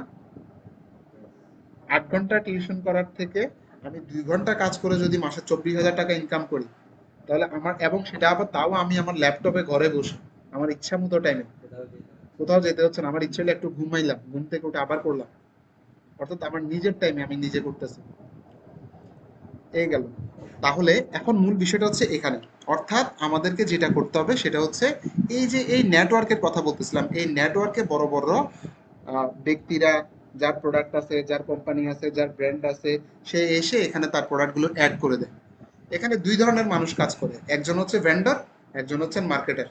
ভেন্ডরকে যার প্রোডাক্ট সে, যেমন এই প্রোডাক্টের একজন মালিক আছে না, অবশ্যই একজন মালিক আছে, অবশ্যই একজন মালিক আছে। প্রোডাক্ট আসে নাই এখানে এমনি এমনি তো আসে নাই। যেমন আপনি চাইলে এখানে আপনার প্রোডাক্ট, আপনি ভেন্ডর হিসেবে নিজের প্রোডাক্ট এখানে কি করতে পারবেন, অ্যাড করতে পারবেন। যদি আপনার ভালো কোনো প্রোডাক্ট আছে, আপনি বুঝলেন যে প্রোডাক্টটা মার্কেটে খাবে, প্রোডাক্টটার ভ্যালু আছে, প্রোডাক্টটা মানে এটা কারো ক্ষতি হবে না, রাইট, অবশ্যই যাবে। তবে এটা স্পেশালি হচ্ছে ডিজিটাল প্রোডাক্টের জন্য, স্পেশালি এটা হচ্ছে ডিজিটাল প্রোডাক্ট বেশি কাজ করে। ফিজিক্যালও আছে, বাট ডিজিটাল প্রোডাক্টটা বেশি কাজ করে এখানে। ক্লিকব্যাংক ডিজিটাল প্রোডাক্টের জন্য number one in this world. তো এখন মনে করেন এখানে ভেন্ডর আসে তার প্রোডাক্ট দেওয়ার জন্য, আর এখানে মার্কেটার যায় প্রোডাক্ট প্রমোশন করে ইনকাম করার জন্য। তাহলে দুইজনেই উইন উইন সিচুয়েশন। ভেন্ডরকে টাকা খরচ করতে হচ্ছে না কিসের জন্য, মার্কেটিং করার জন্য, মার্কেটিং ম্যানেজারের পিছনে বা মার্কেটিং বা তার প্রোডাক্ট সেল করার জন্য। আর মার্কেটারকে কি করতে হচ্ছে না, টাকার জন্য ওয়েট করতে হচ্ছে না। এখন তুমি সেল করছো, তোমার কমিশন এখন নিয়ে নাও, যতবার সেল করবা ততবার কমিশন। আবার আপনাকে এটাও 8টা থেকে 5টা অফিস করারও চিন্তা নাই, রাইট? এবং আপনার স্যালারি বাড়ার চিন্তাও আপনার থেকে নাই, প্রমোশন হবে কিনা সেই চিন্তাও নাই। হ্যাঁ, আবার আজকে আপনার থেকে কাজ করতে ইচ্ছা করতেছে না, আপনাকে অফিসে কাজ করতে হবে না, এই টেনশনও নাই। অর্থাৎ অফিসে যাইতে হবে, আজকে অফিসে যাইতে ইচ্ছা করতেছে না, শরীর খারাপ, সেটাও নাই। অর্থাৎ প্রত্যেক দিক থেকে ইউনিয়ন। আবার আপনার প্রোডাক্টটা সেল হওয়ার পরে সেটা কি ভালো নাকি খারাপ, সেটা কি কাস্টমারের সার্ভিস, সেটা কাস্টমারকে আবার পছন্দ না হলে কাস্টমার রিফান্ড করা, এগুলো আপনার কোনো মাথা ব্যথা নাই। আপনার মাথা ব্যথা শুধু একটা, এই প্রোডাক্টে গেলাম, মনে করো আমি ক্লিক দিলাম, এখানে ক্লিক দিলাম, এই প্রোডাক্ট পেজটা ওপেন হইলো, এটাকে সেলস পেজ বলে। এটাকে কি বলে, সেলস পেজ। অর্থাৎ যেখান থেকে এই ভেন্ডর, ভেন্ডর কিন্তু অলরেডি তার দোকান তৈরি করে রাখছে, মনে করেন এটা তার দোকান, ঠিক আছে, এখানে দোকান। আমার মূল কাজ হবে কি অ্যাজ এ মার্কেটার, এই পেজে, এই দোকানে কাস্টমার পাঠানো, রাইট? এর বাইরে আমার আর কোনো কাজ নাই। এর বাইরের কাজ হচ্ছে তার, ভেন্ডরের, সে কাস্টমারকে কিভাবে ধরে রাখবে সেটা তার ব্যাপার। কেন, কেন তার ব্যাপার? কারণ সে চাইবে তার প্রোডাক্টটা সেল হোক, কারণ সে সেল করতে না পারলে তারও তো লস, রাইট? সে সেল করলেই তো তার ইনকাম হবে। তাহলে তার মূল কাজ হবে কি করা, তার প্রোডাক্টটা কিভাবে বেশি সেল হবে সেই সেই চেষ্টা করবে। আপনার কাজ হবে কি শুধুমাত্র এই পেজে টার্গেট কাস্টমারগুলোকে পাঠানো, যাদের এই প্রোডাক্টটা দরকার, যারা ওজন কমাইতে চাচ্ছে, যারা তাদের এই যে এখানে ওজনের ব্যাপারগুলো দেখাচ্ছে, যাদের শরীরের মেদ বেড়ে গেছে, তারপর হচ্ছে যাদের মাংস বেড়ে গেছে, যারা অনেক বেশি মানে শরীরের ওজন কমাইতে চাচ্ছে তাদের জন্য। তাহলে এখন সে চিন্তা করবে কি, আমার কাস্টমার কিভাবে ধরে রাখতে হবে, আমি সেই ব্যবস্থা করব। কারণ সে জানে তার এখানে কাস্টমার পাঠাবে, কারা পাঠাবে, মার্কেটাররা পাঠাবে। এটা হচ্ছে তার বিজনেস। সে জানে এখানে মার্কেটাররা কি পাঠাবে, কাস্টমার পাঠাবে। এখন কাস্টমার পাঠানোর পরে কাস্টমারটা ধরে রাখার ব্যাপারটা কার? অর্থাৎ হোন্ডা কোম্পানি আপনাকে বলে দিল যে তোমার কোনো কাজ নাই, তোমাকে সেল করতে হবে না, তোমার কাজ হচ্ছে শুধুমাত্র স্কুল কলেজ ইউনিভার্সিটি থেকে যারা মোটরসাইকেল কিনবে তাদেরকে ধরে কোথায় নিয়ে আসা, হোন্ডা শোরুমে নিয়ে আসা, তাকে বুঝাই কিভাবে সেল করাবো সেটা আমার ব্যাপার। এখন সে যদি তার প্রোডাক্টটা যদি পছন্দ না হয়, প্রোডাক্ট কোয়ালিটি যদি ভালো না হয়, প্রোডাক্টটা যদি নেওয়ার মতো না হয়, তাহলে সেটাকে আপনার লাইবিলিটি। প্রোডাক্টটা যদি সেল না হয় সেটা আপনার লাইবিলিটি না, আপনার দায়িত্ব হচ্ছে অতটুকুই ছিল তাকে নিয়ে আসা। ঠিক সেম ভাবে আপনি একজন কাস্টমারকে, ধরে নেন Facebook, Twitter, Instagram, LinkedIn, YouTube, Google, being, যে কোনো জায়গা থেকে কাস্টমারকে এখানে নিয়ে আসা, এই পর্যন্ত নিয়ে আসা, এখানে বুঝায় সেল দেওয়াটা কার ব্যাপার, ভেন্ডরের ব্যাপার, সেটা আপনার লাইবিলিটি না। ক্লিয়ার? ওকে, আচ্ছা। তাহলে এবার হচ্ছে এখানে প্রোডাক্টের নাম দেখাচ্ছে, প্রোডাক্টটা কি সম্পর্কে সেটা দেখাচ্ছে, এবং প্রোডাক্টের অ্যাভারেজ কমিশন কত, অর্থাৎ প্রোডাক্টটা সেল করলে আপনি কত কমিশন পাবেন বা সম্ভাব্য কত কমিশন পেতে পারেন সেটা দেখাবে। তারপরে কি, তারপর হচ্ছে অ্যাফিলিয়েট পেজ। তো আপনি যে প্রমোট করবেন, আপনি যে একজন মার্কেটার, তাহলে মার্কেটিং করার জন্য আপনি যখন কোনো কোম্পানিতে অ্যাজ এ মার্কেটার হিসেবে যখন নিয়োগপ্রাপ্ত হবেন, তখন কোম্পানি আপনাকে অনেক কিছুই দিবে, ফাইল দিবে, কোথায় মার্কেটিং, কারা তার প্রোডাক্টটা কিনবে, কোথায় আপনাকে যেতে হবে, সবকিছু বলে দিবে না? আপনি আন্দাজে কোথায় যাবেন, প্রয়োজনে আবার দেখেন যারা মার্কেটিং এর কাজ করে তাদেরকে আবার কোম্পানির মোটরসাইকেলও দেয়। কেন? কোম্পানির লাভের জন্য, মার্কেটিং করার জন্য। ঠিক এটাকে বলে অ্যাফিলিয়েট পেজ বা জেবি পেজ। কি পেজ বলে? অ্যাফিলিয়েট পেজ বা জেবি পেজ বলে। জেভি, জেভি মানে joint venture. Joint venture that means আপনি কোম্পানির নিয়োগপ্রাপ্ত কোনো এমপ্লয়ি না, আপনি জয়েন্ট ভেঞ্চারে কাজ করতেছেন কোম্পানির সাথে, অর্থাৎ কোম্পানির একজন পার্টনার হিসেবে কাজ করতেছেন অন কমিশন বেসিস। কমিশন বেসিসে কোম্পানির সাথে আপনি কাজ করতেছেন জয়েন্ট ভেঞ্চার হিসেবে, রাইট? অর্থাৎ দুইজনের জন্য উইন উইন সিচুয়েশন আপনি কাজ করতেছেন, এটা। তো এখানে এই যে এখানে জয়েন্ট ভেঞ্চার পেজের আবার কি দিছে, অর্থাৎ আপনি অ্যাজ এ অ্যাফিলিয়েট মার্কেটার কোম্পানির সাথে কন্ট্যাক্ট করার জন্য আপনার জন্য স্পেশাল একটা লিঙ্ক দেওয়া হয়েছে বা ইমেল দেওয়া হয়েছে। এই ইমেল দিয়ে শুধুমাত্র আপনি কন্ট্যাক্ট করতে পারবেন, অর্থাৎ কোনো কাস্টমার এটাতে জয়েন করবে না, কোনো কাস্টমার এটাতে ইমেল পাঠাবে, এটা শুধুমাত্র মার্কেটারদের জন্য। এবং আপনার জন্য আলাদা একটা পেজও তৈরি করে দিয়েছে যেখানে আপনি আপনার ইনফরমেশনগুলো পাবেন, এই প্রোডাক্টটা কোথায় সেল করবেন, কিভাবে সেল করবেন, কার কাছে সেল করবেন, কত কমিশন পাবেন, প্রোডাক্ট ডিটেলস, একদম ডিটেলস আপনাকে এখানে সব বলা আছে। কিভাবে মার্কেটিং করলে বেশি সেল হবে, কোন কোন জায়গায় মার্কেটিং করতে হবে, এই যে দেখেন। অর্থাৎ প্রোডাক্ট ডিটেইলস যেগুলো দেওয়া আছে এগুলো কি আমরা কোনো ব্লগের মধ্যে কি ইউজ করতে পারবো নাকি কপিরাইট মানে একটু চেঞ্জ করতে হবে, ডিরেক্ট ইউজ ইউজ করাটা ইউজ করতে পারবেন, কোম্পানির কোনো সমস্যা নেই, ইউজ করতে পারবেন। তবে এটা গুগলের জন্য সমস্যা, আপনি যদি গুগলের টপ র্যাঙ্কে আসতে চান সেক্ষেত্রে কাজ হবে না। বাট আপনি যদি চান যে ফেসবুক থেকে কাস্টমার পাঠাবেন সেম জিনিসগুলো ইউজ করে, you can use, no problem. এগুলো নিয়ে আমরা বিস্তারিত কথা বলবো, সমস্যা নেই। তাহলে welcome to the Okinawa flat belly tonic. এই যে কোম্পানি আপনাকে যা যা দরকার, ফেসবুক অ্যাড রিসোর্স, ফেসবুকে কিভাবে অ্যাডভার্টাইজমেন্ট করবেন, কোথায় করতে হবে, কেমনে করতে হবে, সব কিছু এখানে বলা আছে। এই যে সব কিছুর এখানে কমিশন স্ট্রাকচার। এই যে with the Okinawa flat belly tonic you get $5 EPC. EPC মানে হচ্ছে আর্নিং পার ক্লিক। অন অ্যাভারেজে যখন আপনি এটাকে প্রমোট করবেন বা যারা এটা প্রমোট করতেছে তারা অন অ্যাভারেজে পার ক্লিকে কত ইনকাম করতেছে? $5 করে ইনকাম করতেছে প্রতি ক্লিকে।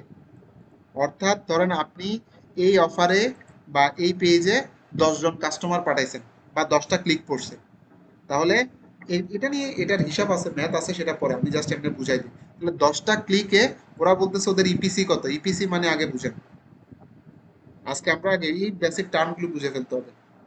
EPC equal to earning per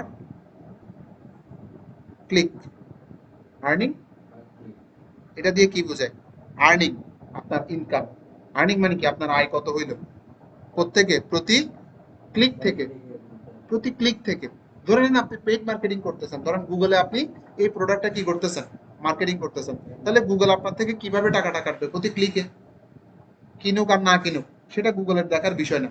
Google আপনাকে, কোনো ব্যক্তি এই অ্যাডের উপরে ক্লিক দিলে সাথে সাথে গুগল আপনার থেকে টাকা কেটে ফেলবে। তাহলে ঠিক সেম ভাবে প্রত্যেকটা ক্লিকের জন্য আপনি টাকা খরচ করতেছেন, তাহলে আপনাকে প্রত্যেকটা ক্লিকের থেকে আপনাকে ইনকামটা হিসাব করতে হবে, রাইট? আপনাকে এটাই তো হিসাব করতে হবে যে প্রতি ক্লিকে আপনার কত। অর্থাৎ আপনি হিসাব করবেন আপনি 10টা টিউশন করেন, প্রত্যেকটা টিউশন থেকে আপনি কত ইনকাম করেন অ্যাভারেজ, অ্যাভারেজ হিসাব করবেন না? কোনো টিউশন থেকে হয়তো 500-1000 টাকা বেশি কম হইতে পারে, বাট অ্যাভারেজটা কত? এই যে ঠিক সেম ভাবে বিষয়টা এটা। অর্থাৎ আপনার আর্নিং পার ক্লিক, প্রতি ক্লিক আপনার অন অ্যাভারেজ আর্নিং কত। তো এটা যত বেশি হয় তত ভালো, যত বেশি হয় তত ভালো। কারণ আপনি প্রতি ক্লিকে যদি $5 ইনকাম করেন, তাহলে আপনার এখানে যদি 10টা ক্লিক পড়ে অ্যাজ এক্সাম্পল, 5 দশম $50 আপনার ইনকাম হইল। বিষয়টা বোঝা গেল? কিন্তু 10 জন, 10টা ক্লিক পড়লে 10 জন ব্যক্তি কি আপনার এখান থেকে কিনবে কখনো? কখনোই কিনবে না। হয়তো একজন কিনবে, হয়তো নাও কিনতে পারে। তাহলে যদি না কিনে তাহলে আপনার ইপিসি কত? জিরো। কারণ আপনার ইপিসি তখন জিরো না যদি একজনও না কিনে, কারণ আপনি তো এখানে আর্নিংটা হিসাব করতেছেন প্রতি ক্লিকে আপনার আর্নিং কত হইলো। কিন্তু একজন যখন কিনে ফেললো তখন আপনার ইপিসি একটা আসবে। এবার আপনাকে ইপিসিটা কিভাবে বের করবেন, আর্নিং, প্রতি ক্লিকের আর্নিংটা কিভাবে বের করবেন, অর্থাৎ প্রতি ক্লিকে, রাইট, রাইট। তাইলে তো তখন আপনার কি বের হয়ে যাচ্ছে? ইপিসি বের হয়ে যাচ্ছে। কি হিসাবটা বলেন, কিভাবে বের করবেন বলেন?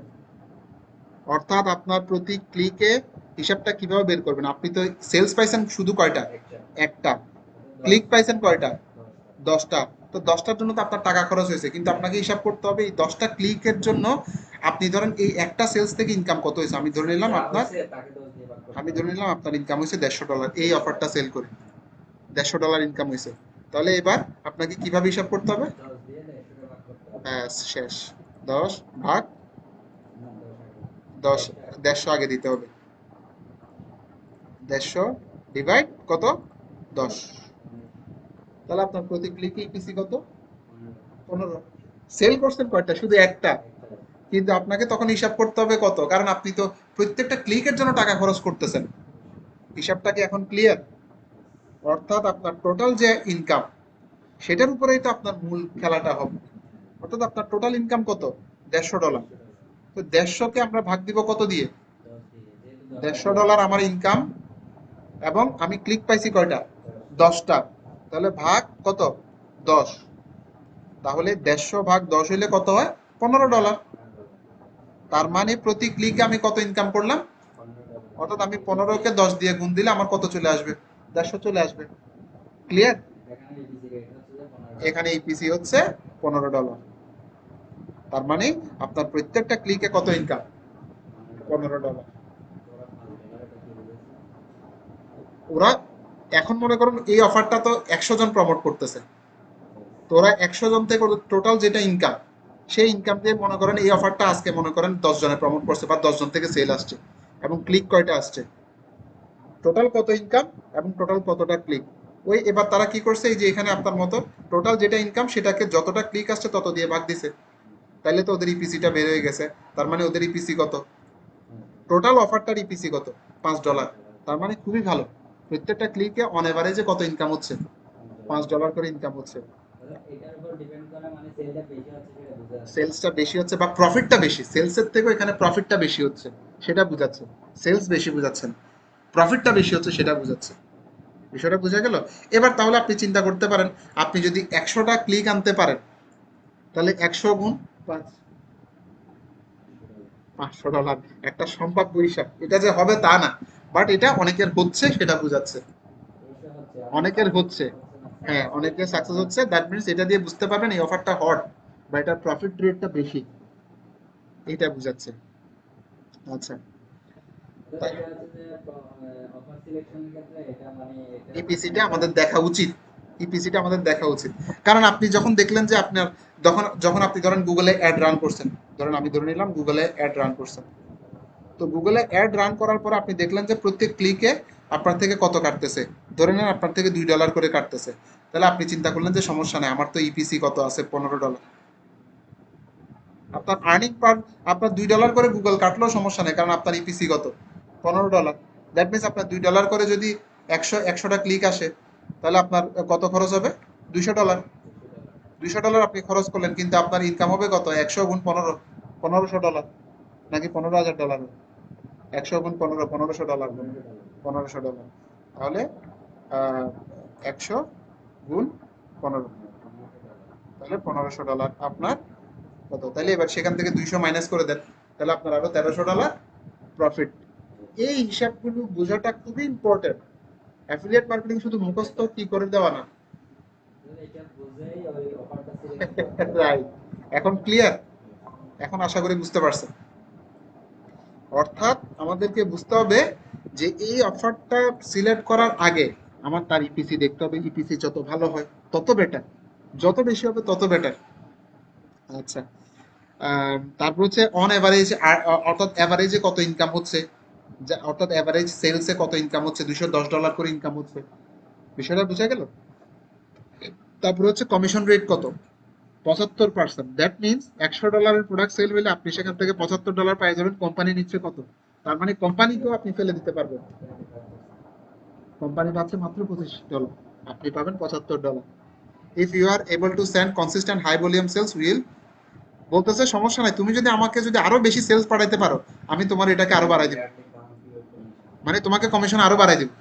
অর্থাৎ আপনি কোম্পানিকে ধরেন আজকে মনে করেন 1 মাস প্রতিদিন আপনি 10-20টা করে সেল পাঠাইছেন, তাহলে কোম্পানি আপনাকে মার্কে নিবে। কারণ এখানে তো মনে করেন এই অফারটা আপনার মতো একজন না, আরো কয়েকশো জনে প্রমোট করতেছে বা আরো অনেক জনে প্রমোট করতেছে। অর্থাৎ যে বেশি তাহলে করে তাকে আপনি সিলেকশন করবে আপনি তাকে সবসময় আপনার কোম্পানিতে কাকে প্রাধান্য দিবেন? যার দ্বারা আপনার কোম্পানি লাভবান লাভবান হচ্ছে।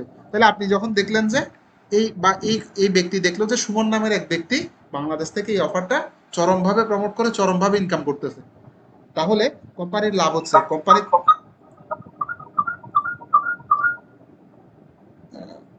কোম্পানির লাভ হচ্ছে, তখন আপনাকে ওরা আলাদাভাবে মার্ক করবে। আপনি একটা মানুষের মার্কে আসবে কখন, যখন আপনি স্পেশাল কিছু করতে পারবেন, রাইট? আপনি চাইলে, আমরা যদি 100 জন মানুষ এক জায়গায় দাঁড়ায় থাকি, তাহলে এখানে তো সবাই আমরা, কিন্তু একজন যদি খুব বেশি লম্বা হয়, খুব বেশি হ্যান্ডসাম হয়, খুব বেশি ভালো হয়, উঁচা শক্তিশালী হয়, তাহলে তাকে আলাদাভাবে সবার মধ্যে থেকে দেখা যাবে না। ঠিক সেম ভাবে আপনি যখন দেখলো যে কোম্পানি যখন দেখলো, তখন আপনাকে আলাদাভাবে স্পেশাল, তখন আপনি কোম্পানিকে বলতে পারেন যে আমি তোমাকে আরো বেশি সেল দিতে পারবো আগামীকাল থেকে, ইনক্রিজ মাই কমিশন। তখন সে বললো যে ওকে, আমি তোমাকে 85% করে দেবো। তাহলে অন্যরা যদি 75% পায়, আপনি পাচ্ছেন কত? বেশি দিচ্ছে। আপনাকে বেশি দিচ্ছে। এই গেল কাহিনী, এটা গেল কমিশন স্ট্রাকচার। ক্লিয়ার? Yes. মজা লাগতেছে? আচ্ছা, যাই হোক, তাহলে এভাবে করে আমরা দেখে নিব। এবার আসেন, আজানটা শেষ হোক। আচ্ছা, তো তাহলে এটা গেল জেবি পেজ বা অ্যাফিলিয়েট পেজ। এই পেজে আপনি বিস্তারিত জানতে পারবেন আপনার অফার সম্পর্কে এবং আপনার সব কিছু। এই যে এবার আসেন আমরা বাকিগুলো দেখি। তো আমরা জেবি পেজ দেখলাম, অফারের সম্পর্কে জানলাম। তো এক একটা নেটওয়ার্কের সবগুলোরই প্রায় সেম, হয়তো চেহারাটা দেখতে ভিন্ন হবে আর কি, বাট সিস্টেম কিন্তু অলমোস্ট সেম সবগুলোর। Yes.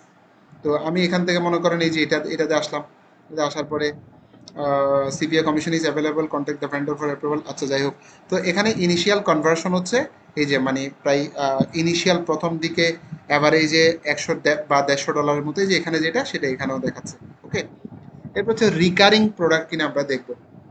এই যে এই টার্মটা এখন আবার নতুন টার্ম, এই টার্মগুলো আগে জেনে ফেলতে হবে আমাদেরকে। রিকারিং, রিকারিং প্রোডাক্ট, আমরা অলওয়েজ ট্রাই করব রিকারিং প্রোডাক্ট সেল করার জন্য। এখন প্রশ্ন হচ্ছে what is recurring? Recurring. Netflix use করছেন কখনো? Yes. নেটফ্লিক্স, নেটফ্লিক্সের কাজ কি? মুভি। Movie আপনি দেখা। যে কোনো মুভি দেখতে পারবেন। এখন নেটফ্লিক্সকে প্রতি মাসে কি করতে হয়? রিনিউ করতে হয়। Yes. প্রতি মাসে রিনিউ করতে হয়, একটা আছে তাদের $20। এখন মনে করেন আপনি আমাকে বললেন যে ভাইয়া, আপনি মুভি দেখতে চাইলে আপনি নেটফ্লিক্সের কি নেন, সাবস্ক্রিপশন নেন। আপনি আমাকে একটা লিঙ্ক দিছেন, ভাগ্যক্রমে আমি সেই লিঙ্কে গিয়ে ওদের $20 সাবস্ক্রিপশনটা নিলাম। নেওয়ার পরে নেটফ্লিক্স আপনাকে বললো যে তারা আপনাকে কমিশন দিবে কত? 50%। 50% কমিশন দিবে, ধরেন অ্যাফিলিয়েট আর কি, নেটফ্লিক্সের আপনি একজন অ্যাফিলিয়েট মার্কেটার। Okay. তো তাহলে আপনি কমিশন পাবেন কত ডলার? $10। 50% হলে $20, 50% $10 কমিশন পাবেন আপনি। তো আপনি $10 কমিশন পাইলেন প্রথম মাসে। এখন নেটফ্লিক্স আপনাকে বললো যে আমাদের কমিশন রেটটা হচ্ছে রিকারিং। দ্যাট মিনস হচ্ছে যেই ব্যক্তিকে আপনি পাঠাইছেন, সেই ব্যক্তি তো এই মাস গেল, 1 মাস চালাবে, 1 মাস পরে তাকে আবারও কত ডলার দিয়ে রিনিউ করতে হবে? $20. $20 দিয়ে। আবার তখনও আবার আপনি কি পাবেন? কমিশন পাবেন। এর পরের মাসে আবার এভাবে করে যত জীবন বা যত দিন ওই ব্যক্তি রিনিউ করবে, ততদিন আপনি এই কমিশনটা পাবেন। কারণ আপনি যদি এই কাস্টমারটা আমাদেরকে না দিতেন, আমরা এই $10টা ইনকাম করতে পারতাম না। সেই কারণে যে $20 পাচ্ছে, সেখান থেকে $10 আপনার, $10 আমাদের। এভাবে কি কোনো ওয়েবসাইটের জন্য মার্কেটিং করা যায়? অবশ্যই, এই যে এই অফারগুলো সবগুলো রিকারিং, এই যে লিখে দিচ্ছে এখানে, এই যে দেখেন রিকারিং। রিকারিং মানে হচ্ছে বারবার। রিবিল, যেটার আরেক নাম হচ্ছে কি? রিবিল। অর্থাৎ সে, তাকে এই কোম্পানি বারবার কি পাঠাবে? নতুন নতুন অফার পাঠাবে। সেই অফারগুলো সে যতদিন, এই নেটফ্লিক্সের মতো যতদিন সে রিনিউ করবে, মাস শেষে গিয়ে বা ডেইলি, সপ্তাহে, মান্থলি, ইয়ারলি, ও 6 মাসে, আমার 3 মাসে, পার্সেন্টেজে চলে আসবে। ততদিন আপনার পার্সেন্টেজ আপনার কাছে চলে যাবে। এবং বলতেছে একজন রিকারিং এর অ্যাভারেজ আর্নিং কত এই অফার থেকে? $34। মানে যারা এই অফারটা একবার সেল করছে, তারা প্রত্যেক মাসে অন অ্যাভারেজে কত ইনকাম করতেছে?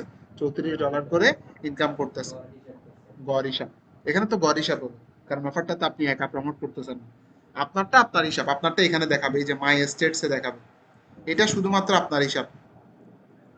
এটা যখন আপনি প্রমোট করা শুরু করবেন, তখন আপনার হিসাবটা এখানে চলে আসবে। আর এটা হচ্ছে পুরা মার্কেটের হিসাব, এটা হচ্ছে পুরা মার্কেটের হিসাব। আর এই মাই স্টেটস মানে হচ্ছে এটা আপনার স্ট্যাটিস্টিক্স।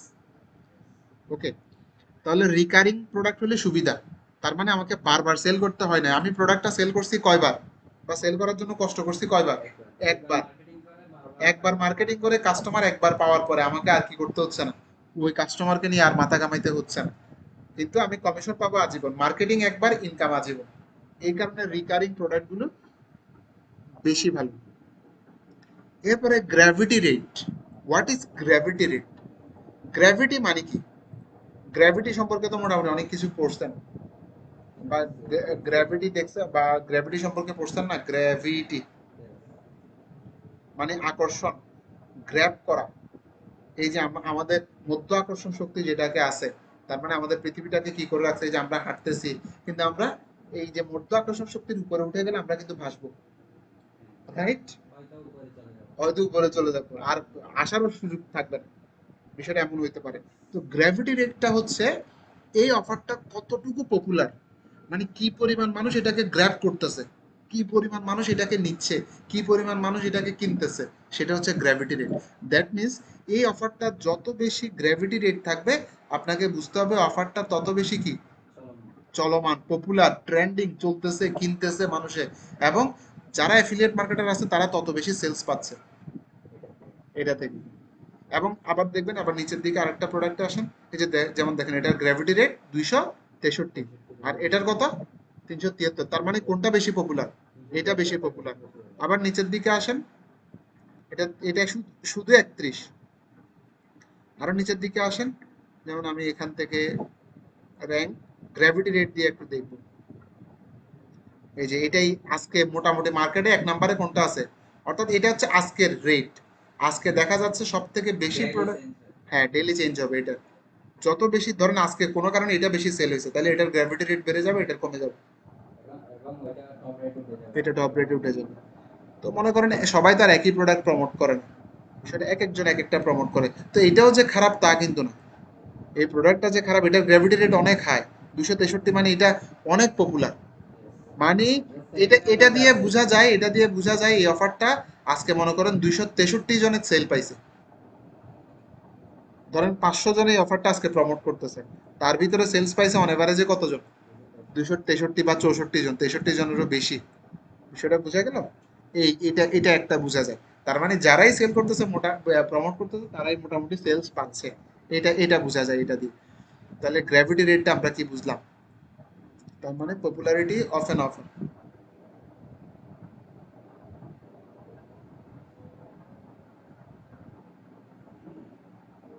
ওকে, এরপর আসেন, এটার নিশটা দেখাচ্ছে health and fitness, diet and weight loss. এবার এগুলো কি, এই যে এগুলো কিছু এখানে টুলস, যেমন অফারটা ইংলিশ, এখানে ইংলিশের জন্য আছে। আবার অনেকে আছে মনে করেন এখানে সে হচ্ছে মনে করেন স্প্যানিশ, সে স্পেনে অ্যাফিলিয়েট মার্কেটিং করবে, তাহলে তার সেলস পেজটাও স্প্যানিশ, তার অফারটাও স্প্যানিশ। তো এখানে ল্যাঙ্গুয়েজ গুলো আলাদা আলাদা, যে জার্মান ল্যাঙ্গুয়েজ আছে, ইংলিশ ল্যাঙ্গুয়েজ। তো আমরা যেহেতু বাঙালি, আমাদের জন্য ইংলিশটাই বেটার, তাহলে এটা হচ্ছে ইংলিশ প্রোডাক্ট, সেটা বোঝা গেল। তারপরে আসেন ওয়ান টাইম বিলিং। এটা তো ওয়ান টাইম বিলিং এর সিস্টেম আছে, এটার মানে কি?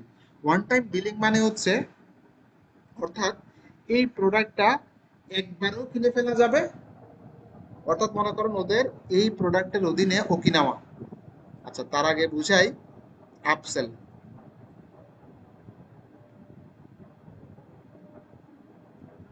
আপসেল, আরেকটা আছে ডাউন সেল,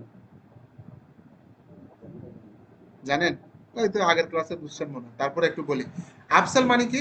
ধরেন আপনার মূল প্রোডাক্ট হচ্ছে মোটরসাইকেল, আপনি সেল করতেছেন সিবিআর, সিবিআর, এই সিবিআর এর সাথে এবার কি কি আনুষঙ্গিক দরকার? হেলমেট, হেলমেট দরকার, হ্যান্ড গ্লাভস। Hand gloves. তাহলে এই আপনি শুধু যদি সিবিআর সেল করতেন, ধরেন আপনার 5 লাখ টাকা ইনকাম হইতো, কিন্তু আপনি চিন্তা করলেন যে আপনি হেলমেটও সেল করবেন, ধরেন হেলমেটের দাম 5,000 টাকা, হ্যান্ড গ্লাভসের দাম হচ্ছে কত? ধরেন এটার দাম মনে করেন 5K, এটার দাম হচ্ছে 500K, এটার দাম হচ্ছে মনে করেন 2.5K, বা আমি 2K ধরলাম, 2K। তো এভাবে করে, তাহলে আপনার ইনকাম হওয়ার দরকার ছিল মাত্র 5 লাখ, কিন্তু আপনার এখন ইনকাম হয়েছে 5,07,000। 7,000 টাকা। তাহলে এই 7,000 টাকাটা আসছে কোত্থেকে? আপসেল থেকে। আপসেল থেকে। ডাউন সেল কি? কোনো ব্যক্তিকে আপনি বললেন যে আপনি তো মোটরসাইকেল কিনছেন, হেলমেট কেনাটা দরকার, তো সে জিজ্ঞাসা করলো হেলমেটের দাম কত, আপনি বললেন যে 5,000 টাকা, তো নিচ্ছে না, সে নিচ্ছে না। তখন তো ওইটা ডিসকাউন্ট করে। তখন আপনি বললেন যে ওকে 5,000 টাকা জিনিসটা আজকের জন্য আপনাকে আমি 2,500 টাকায় দিচ্ছি, 2,500 টাকা দিচ্ছি, তাহলে সে ডাউন সেলে কিনলো। এটাতেও কিন্তু আপনার লস হয়নি, প্রফিটই আছে, আপনি লাভ রেখে। লাভ যদি রেখে 5,000 টাকা দিয়ে কিনতো তাহলে লাভটা বেশি হইতো, 2,500 টাকাতে কিনাতে লাভটা কমে গেছে, কিন্তু লাভ হয় না তা কিন্তু না। বিষয়টা বুঝা গেল? এটা না গেল হয়ে যাবে আপসেল এবং ডাউন সেল। এটা গেল আপসেল এবং ডাউন সেল। তাহলে এই যে প্রোডাক্টগুলো সেল করে, প্রত্যেকটা প্রোডাক্টে সবসময় ভেন্ডর চিন্তা করে, বা যে মালিক সে চিন্তা করে মূল প্রোডাক্টটা বা প্রথম প্রোডাক্টটার দাম সবসময় কি রাখতে, সীমিত এবং কম রাখতে। কারণ সে প্রথমে চায় আগে প্রোডাক্টটা সেল হোক। ধরেন আপনার কাছে একটা কি আছে, প্রোডাক্ট আছে, আপনার কাছে একটা প্রোডাক্ট আছে, ধরে নেন আপনার কাছে একটা প্রোডাক্ট আছে, প্রোডাক্টটা এটা, এই প্রোডাক্টের দাম রাখছেন মনে করেন 1 টাকা, তাহলে যে কেউ ইজিলি এটা নিবে, কারণ সে 1 টাকা খরচ করতে বা প্রোডাক্টের দামের সাথে, প্রাইসের সাথে কম অথবা মোটামুটি ঠিক আছে সে নিতে পারতেছে, অর্থাৎ তার ক্রয়যোগ্য, অর্থাৎ তার অ্যাবিলিটি আছে, অ্যাবিলিটির মধ্যে রাখছেন। এখন আপসেল গুলোর আপনার মূল টার্গেট হচ্ছে কোনগুলো, আর লাভ করার টার্গেট হচ্ছে আপসেল থেকে। কেন? কারণ আপনি যদি এটাতে যদি বলতেন যে এটার দাম 1 টাকা, জিনিসটা যদি আপনি এখানে যদি 5 টাকা নিতেন, তাহলে কিন্তু এখানে প্রবলেম ছিল। কাস্টমার চিন্তা করতো যে এই প্রোডাক্টটা আমি নিব না, কারণ এটার দাম অনেক বেশি, বেশি সামর্থ্যের বাইরে। সামর্থ্যের বাইরে। কিন্তু আপনার কাছে যখন সে একজন কাস্টমারে পরিণত হইল, আপনার প্রোডাক্টটা নিয়ে যখন সে হ্যাপি, প্রোডাক্টটা নিয়ে সে যখন হ্যাপি বা প্রোডাক্টটার সার্ভিস ভালো পাচ্ছে, তখন আপনি তাকে বলতে পারেন তুমি হেলমেট নাও। তখন আপনি 5 টাকার হেলমেটটাকে তাকে আপনি কয় টাকায় সেল করতে পারেন, 60 টাকায় সেল করতে পারেন। দাম বেশি দিয়ে বলতে পারেন, আস্তে আস্তে আপনি উপরের দিকে যাবেন। অর্থাৎ আপনি প্রথমে অথবা আপনি এটা বাদ দেন, আপনি এখানে ধরে নিলাম প্রথমে আপনি তার কাছে একটা 5 লাখ টাকার বাইক সেল করলেন, তাহলে সে আপনার কাস্টমারে পরিণত হইলো। তারপরে আপনি তাকে অফার করতে পারেন যে আমাদের কোম্পানিতে কার আছে, আপনি কার নেন, কারের দাম কত, 10 লাখ টাকা, রাইট? এবার আপনি তাকে বলেন যে আপনি তো মোটামুটি গাড়ি সম্পর্কে এখন অভিজ্ঞ, আমাদের কাছে নতুন একটা কি আসছে, গাড়ি আসছে, সেই গাড়িটা নিতে পারেন, সেটার দাম হচ্ছে 30 লাখ টাকা। এটাকে বলে ভ্যালু ল্যাডার। এটাকে কি বলে? Value ladder. ল্যাডার মানে হচ্ছে সিঁড়ি, ভ্যালু মানে হচ্ছে মান। অর্থাৎ আমরা সব সময় একটা সিঁড়িতে কিভাবে কাজ করি, একটা সিঁড়ি কিভাবে কাজ করে, পরের দিকে উঠতে যাবে। উপরের দিকে উঠে। আমরা সব সময় 1, 2, 3, 4, 5, আমরা কি কখনো এমন করি 5, 4, 3, 2, 1? সাপের মুখে বললে দেবে। সেটা বুঝা গেল? এটাকে বলে ভ্যালু ল্যাডার। এই কারণে আমরা সব সময়, এই কারণে প্রত্যেকটা কোম্পানির মূল টার্গেট হচ্ছে আপসেল থেকে প্রফিট করা, থেকে প্রফিট করা না, মানে মূল প্রোডাক্ট থেকে প্রফিট করা না, সে কোনো মতো চেষ্টা করে মূল প্রোডাক্টটা সেল হোক, তারপর আপসেল দেবে। তাহলে তারপরে মানে আপসেল। কোনো মতে কাস্টমারটা ধরে নেওয়া, রাইট, তারপর ওকে বুঝিয়ে আপসেল করা। পরবর্তী প্রোডাক্টগুলো। আচ্ছা, তো এখন মনে করেন, তো এখানেও সেম, এখানে ওরা কোনো মতো চেষ্টা করবে এই প্রোডাক্টটা সেল হওয়ার। এই প্রোডাক্টটা কেনার সাথে সাথে তারা ওই ব্যক্তিকে আপসেল অফার করবে, এই প্রোডাক্টটা বাই করার সাথে সাথে আপসেল অফার করবে, যে আমাদের এই প্রোডাক্ট আছে তুমি কিনতে পারো এত ডলার দাম। তারপরে ওই প্রোডাক্টটা কিনলে আবার বলবে আমাদের এই প্রোডাক্টটাও আছে। অর্থাৎ আচ্ছা, ওরা যদি আপসেল করে আমরা কি কমিশন পাবো ওখান তো থেকে? আপনাকে যে রিকারিং গুলো দিচ্ছে কোত্থেকে দিচ্ছে, রিবিল গুলো দিচ্ছে কোত্থেকে দিচ্ছে, এবং এই প্রোডাক্টটার দামটা হচ্ছে মনে করেন বেশি বেশি হলে ধরেন $50 মতো হবে আর কি। এখানে কই দামটা তো শো করতেছে না, দামটা তো এই বেশি $50 মতো হবে, দাম বা $30 মতো হবে, তাইলে যে আপনাকে বলতেছে অন এভারেজে $150, $150 কমিশনটা কোত্থেকে আসতেছে? আপনি তো এখানে কমিশন পাওয়ার কথা ছিল 75%, প্রোডাক্টের দাম যদি $100 হয় আপনি তো পাইতেন $75, তাহলে এটা 150 কেমনে হইল? ওই আপসেলের কমিশন গুলো সহ যোগ হয়ে, তার মানে বোঝা যাচ্ছে কাস্টমাররা আপসেলের প্রোডাক্ট গুলো কি করতেছে, কিনতেছে। ক্লিয়ার এখন? এই, তাহলে এই যে এখন মনে করেন ওয়ান টাইম বিলিং, এখন তারা আবার কাস্টমারকে দেখাবে যে আমাদের তো আপসেল গুলো আছে, কিন্তু এগুলো আলাদা আলাদা না কিনে তুমি আমাদের ফুল প্যাকেজটা কিনে ফেলো, ফুল প্যাকেজ, একসাথে পুরো প্যাকেজটা কিনলে তার দাম $2,500, $2,500, বাট আমি তোমাকে এটা 1,500 টাকায় দিচ্ছি যদি একসাথে পেমেন্ট করে দেবো, তাহলে সে একসাথে কিনে ফেললে সেটাকে বলে ওয়ান টাইম বিলিং। এটাকে বলে হচ্ছে রিকারিং বিলিং, যেটা তো বলছে রিকারিং বিলিং কি, এটা হচ্ছে কি শিপেবল মিডিয়া, দ্যাট মিনস এই প্রোডাক্টটা হচ্ছে ফিজিক্যাল প্রোডাক্ট, পাঠাইতে হবে। এটা মনে করেন কোনো মেডিসিন, কোনো মেডিসিন হয়তো তাকে পাঠাবে, সেই কারণে এটাকে কি বলে, শিপেবল মিডিয়া বলে। এই যে এটা থাকলে শিপেবল মিডিয়া। এটাকে বলা হচ্ছে পিচ প্লাস, অর্থাৎ এখানে আপনার জন্য কি তৈরি করা আছে, ল্যান্ডিং পেজ, এই যে এখানে আপনি কাস্টমারকে পাঠাইতে পারবেন, এখানে সবকিছু দেওয়া আছে, ডিটেলস দেওয়া আছে, সেটা। তারপরে হচ্ছে এখানে হচ্ছে শিপমেন্ট এটা বুঝিনি। পিচ প্লাস, হ্যাঁ, পিচ প্লাস, পিচ প্লাস হচ্ছে আপনার জন্য অলরেডি এখানে পিচ তৈরি করে রাখা হয়েছে, বা এখানে ডিটেলস সমস্ত ইনফরমেশন গুলো একটা কাস্টমার কেনার জন্য তার যা যা দরকার তাকে বোঝানোর জন্য সমস্ত কিছু এখানে দেওয়া আছে, আপনার রেডি করা আছে। আপনাকে খুব বেশি মাথা কামাইতে হবে না, আপনি শুধু কাস্টমার পাঠাইলেই হবে। তারপর হচ্ছে অ্যাফিলিয়েট টুলস। এই যে অ্যাফিলিয়েট টুলস, আমরা যে অ্যাফিলিয়েটেড টুলসের গিয়ে যেখানে ডিটেলসগুলো পাইলাম, জানলাম ইপিসি কত, ফেসবুকে কিভাবে মার্কেটিং করবো সমস্ত কিছু, সেটাকে বলা হচ্ছে কি অ্যাফিলিয়েট টুলস। তারপর হচ্ছে মোবাইল হপলিং। তার মানে হচ্ছে এই পেজটা কোনো ব্যক্তি যদি মোবাইল থেকে কিনতে চায় সেও কি করতে পারবে। অনেকগুলো সাইট আছে দেখবেন মোবাইল থেকে ঢোকা যায় না, বা ঢুকলে একবার এদিক সেদিক টানতে হয়, ভালো করে স্ক্রিনগুলো দেখা যায় না। দ্যাট মিনস এটা ল্যাপটপ থেকে যেমন দেখা যাচ্ছে, যে কোনো সেট থেকে ঢুকলে বা যে কোনো মোবাইলের স্ক্রিন থেকে ঢুকলে ওই স্ক্রিনের সাইজে চলে আসবে। অর্থাৎ আমাদের এমন পিস সিলেকশন করতে হবে যেটা মোবাইলের মধ্যে সাপোর্ট করে, রাইট, কারণ সবাই তো আর ল্যাপটপ থেকে নিবে না। রাইট। কারণ মানুষ মনে করেন সে গাড়িতে যাচ্ছে, সে এটা দেখলো, ফেসবুকে আপনি মার্কেটিং করলেন, এটা দেখলো, এখানে এসে সে মোবাইল দিয়ে কিনে ফেলতে পারে, রাইট? এই গেল। তারপর হচ্ছে এই অ্যাডিশনাল হোপলিং টার্গেট, অর্থাৎ আপনি এখানে হোপলিং নিয়ে বলতেছি। তারপর হচ্ছে অফার সিপিএ কমিশন, আপনি এখান থেকে সিপিএ কমিশনও পাবেন। আচ্ছা, যাই হোক, সিপিএ কমিশন মানে হচ্ছে কস্ট পার অ্যাকশন কমিশন, অর্থাৎ আপনি এখানে সেল হইলে শুধুমাত্র আপনি এখান থেকে কি পাবেন, কমিশন পাবেন। এই গেল মূল বিষয়। আচ্ছা, তো এখন এটাকে প্রমোট করব কিভাবে, বা যে কোনো অফার প্রমোট করার জন্য এখানে পাশে কি দেওয়া আছে, প্রমোট দেওয়াই আছে। আমরা প্রমোটে ক্লিক দিলে এই অফারটা প্রমোট হবে।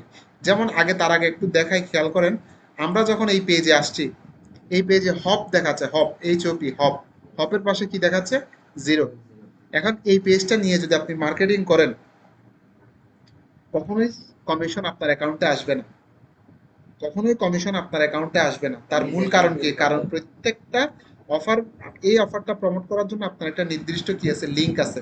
ওই লিঙ্কের মাধ্যমে আপনার আপনার যে ফোন নাম্বার, ওই ফোন নাম্বারে কল দিলে শুধুমাত্র আপনাকে পাওয়া যাবে। যদি একটা শব্দ যদি মিসিং হয় বা চেঞ্জ হয়, তাহলে আরেকজনের কাছে চলে যাবে। ঠিক সেম ভাবে আপনার হপ লিঙ্ক আছে, একটা নির্দিষ্ট আপনার একটা আইডি আছে, ওই আইডিটাকে কি বলা হয়, হব বলা হয়, হব, HOP, হব। ঠিক আছে? এই হবটা কোথায় পাবো, এই হবটা হচ্ছে আপনার এই ইউজার নেমটা, মনে করেন এই ইউজার নেমটাকে কি বলা হয়, হব বলা হয়। যেমন আমি এখানে আসলাম, এখন যদি এই প্রোডাক্টটা সেল হয়, তাহলে কমিশনটা কোন অ্যাকাউন্টে যাবে, এই অ্যাকাউন্টে আসবে, ব্যাংকের অ্যাকাউন্টে চলে যাবে। আপনার ক্লিক ব্যাংকের অ্যাকাউন্টে আসবে। তার মূল কারণ কি, তার মূল কারণ হচ্ছে এই সেলসটা কার মাধ্যমে আসছে, আপনার মাধ্যমে আসছে। সেটা বুঝবে কিভাবে, এই ইউজার নেমের মাধ্যমে বা এই আইডির মাধ্যমে। এভাবে করে আপনি যে কোনো নেটওয়ার্কে যাবেন, আপনার একটা নির্দিষ্ট হপ লিঙ্ক থাকবে, বা অ্যাফিলিয়েট লিঙ্ক থাকবে, বা ট্র্যাকিং লিঙ্ক থাকবে। এটাকে হপ লিঙ্ক বলা হয়, এটাকে ট্র্যাকিং লিঙ্ক বলা হয়, অ্যাফিলিয়েট লিঙ্ক বলা হয়, হোয়াট এভার ইট ইজ। ঠিক আছে? এই গেল। তো আমরা যখন এই প্রমোটে ক্লিক দিব, দেখবেন এই লিঙ্কটাই জেনারেট হবে। এই যে দেখেন, প্রমোটে ক্লিক দিলাম, এই যে অপটিমাইজ এবার, এই যে অ্যাকাউন্ট নিকনেম, কমিশন পাবেন এত, for every customer you refer to this product, get started now by creating hop link, generate hop link. এই যে এটা হচ্ছে আপনার অ্যাফিলিয়েট লিঙ্ক। কিন্তু এখন এটা ডিফারেন্ট কেন, এটা একটু বড়, আপনি এটাকে ইউজ করতে পারেন অথবা এটাকেও ইউজ করতে পারেন। তবে এটা ইউজ করাটা নিরাপদ।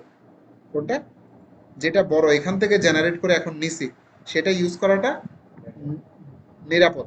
কারণ আপনার এখানে কোনো ভুলও হইতে পারে, কোনো দিকে যদি একটা ভুল হয়, তাহলে সেলসটা আর আপনি পাবেন না। এই কারণে এই লিঙ্কটা ইউজ করাটা নিরাপদ, জেনারেট হোপ লিঙ্কস। এবার আপনি এটাকে কপি করে, এখন দেখেন, কপি করলাম, কপি করে এবার যদি আমি এখানে পেস্ট করি, সরি, পেস্ট করি, দেখবেন সেম পেজটাই ওপেন হবে। দেখেন, এখন কি আমি লিঙ্কটা বানাইছিলাম, দেখেন এই লিঙ্কটাকে আমি বানাইছি, আমি তো এই যে এটা বানাইছি, এই যে এটা বানাইছি, দেখেন, ঠিক আছে? সেম, সেম পেজ দেখা গেছে, সেম পেজ। দ্যাট মিনস এটা সেম পেজ। এখন যদি সেল হয়, কার কাছে যাবে, আপনার অ্যাকাউন্টে আসবে, আপনার অ্যাকাউন্টে যাবে। ক্লিয়ার? এই গেল মূল বিষয়। তাহলে আমরা কিভাবে অ্যাফিলিয়েট লিংক পাবো, বা বিভিন্ন নেটওয়ার্কের বিষয়গুলো বুঝবো, কিভাবে আমরা ইপিসি পাবো, আমরা বিষয়গুলো জানতে পারলাম। তো এভাবে করে আপনার যে অফারটা পছন্দ, সে অফারটা নিয়ে আপনি কাজ করতে পারবেন, যেটা আপনার ভালো লাগে সেটা নিয়ে আপনি কাজ করতে পারবেন। তবে সর্বপ্রথম কাজ হচ্ছে আগে আপনাকে বুঝতে হবে আপনার মার্কেট কি, সাব মার্কেট কি, নিশ কি, এবং কি টাইপের অফার নিয়ে আপনি কাজ করবেন। যেই নিশ নিয়ে কাজ করবেন, শুধুমাত্র ওই টাইপের অফার নিয়ে আমরা কাজ করতে হবে। তো ধরে নেন আপনি কাজ করবেন হচ্ছেন কি নিয়ে, আপনি কাজ করবেন হচ্ছেন ধরে নেন, ধরে নেন আপনি হেলথ অ্যান্ড ফিটনেস নিয়ে কাজ করবেন।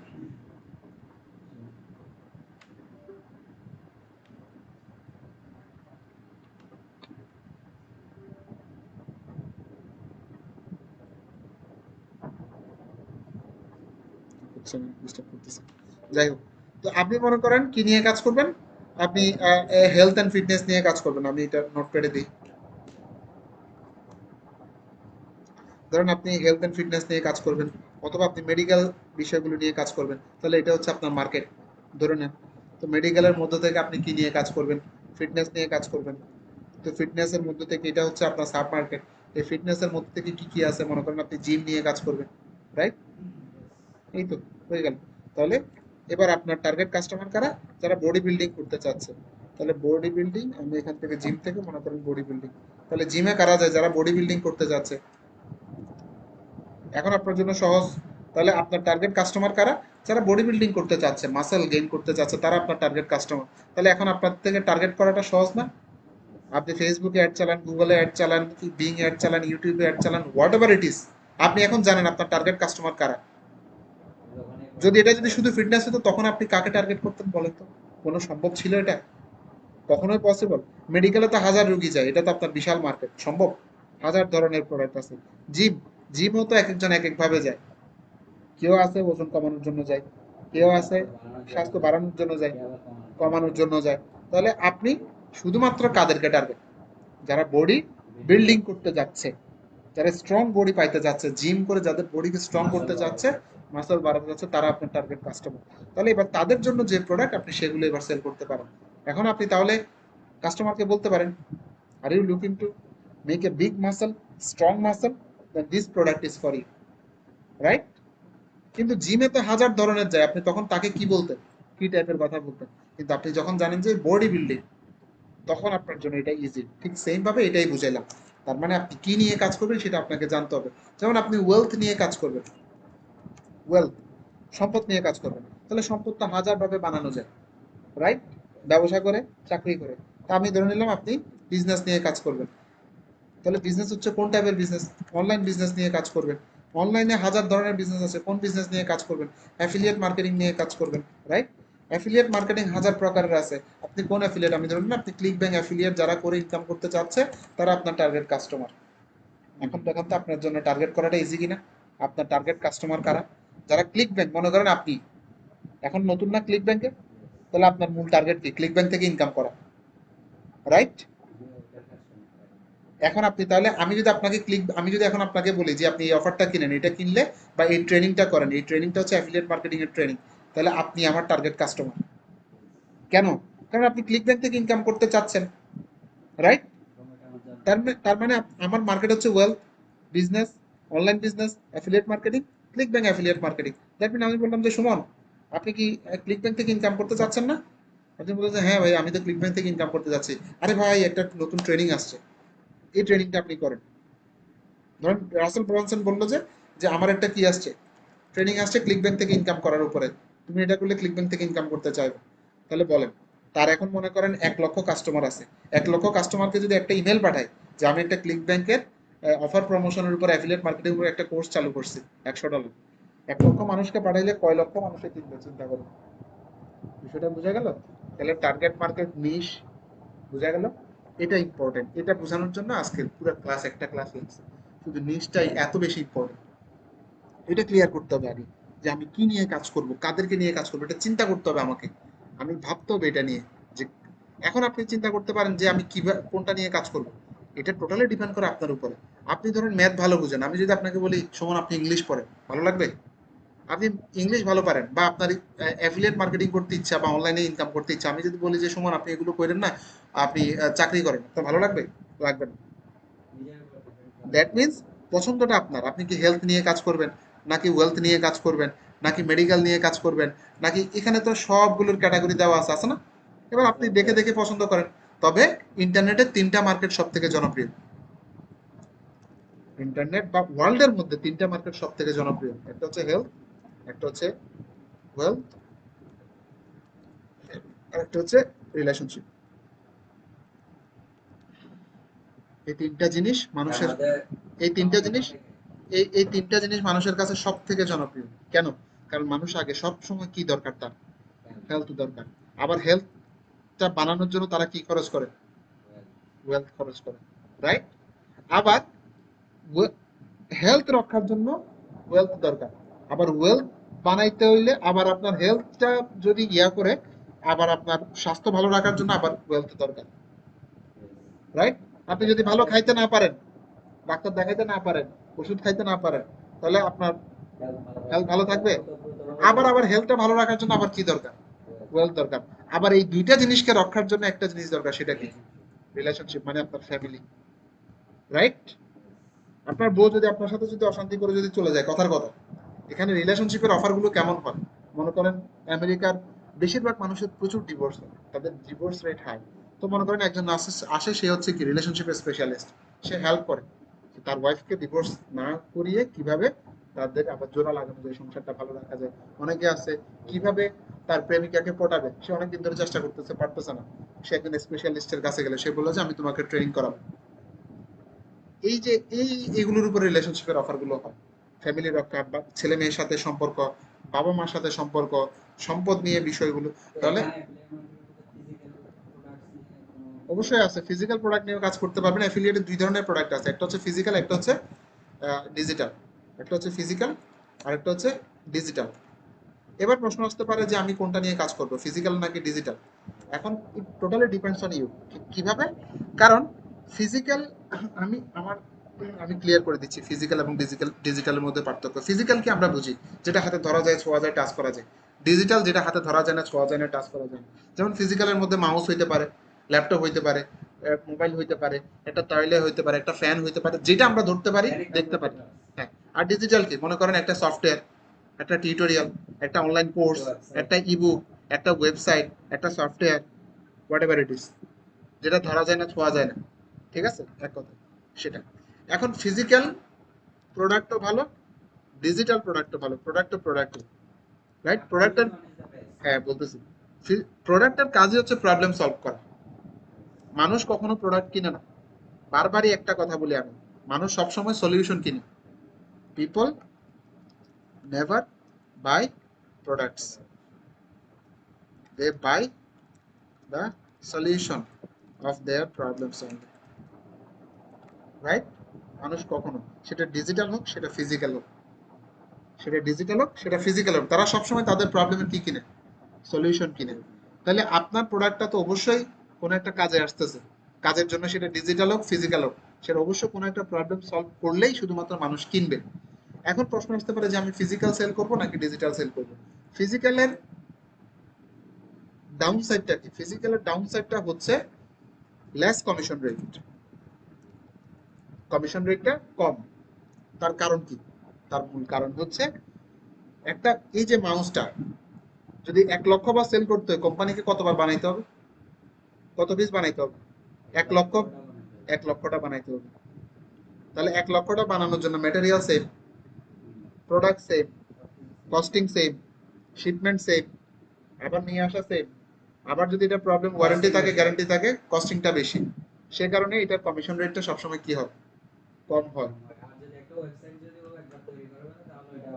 এটা গেল ডাউন সাইড, ফিজিক্যাল প্রোডাক্টের ডাউন সাইড। আর এটার আপ সাইড কি, বা এটার সুবিধাটা কি?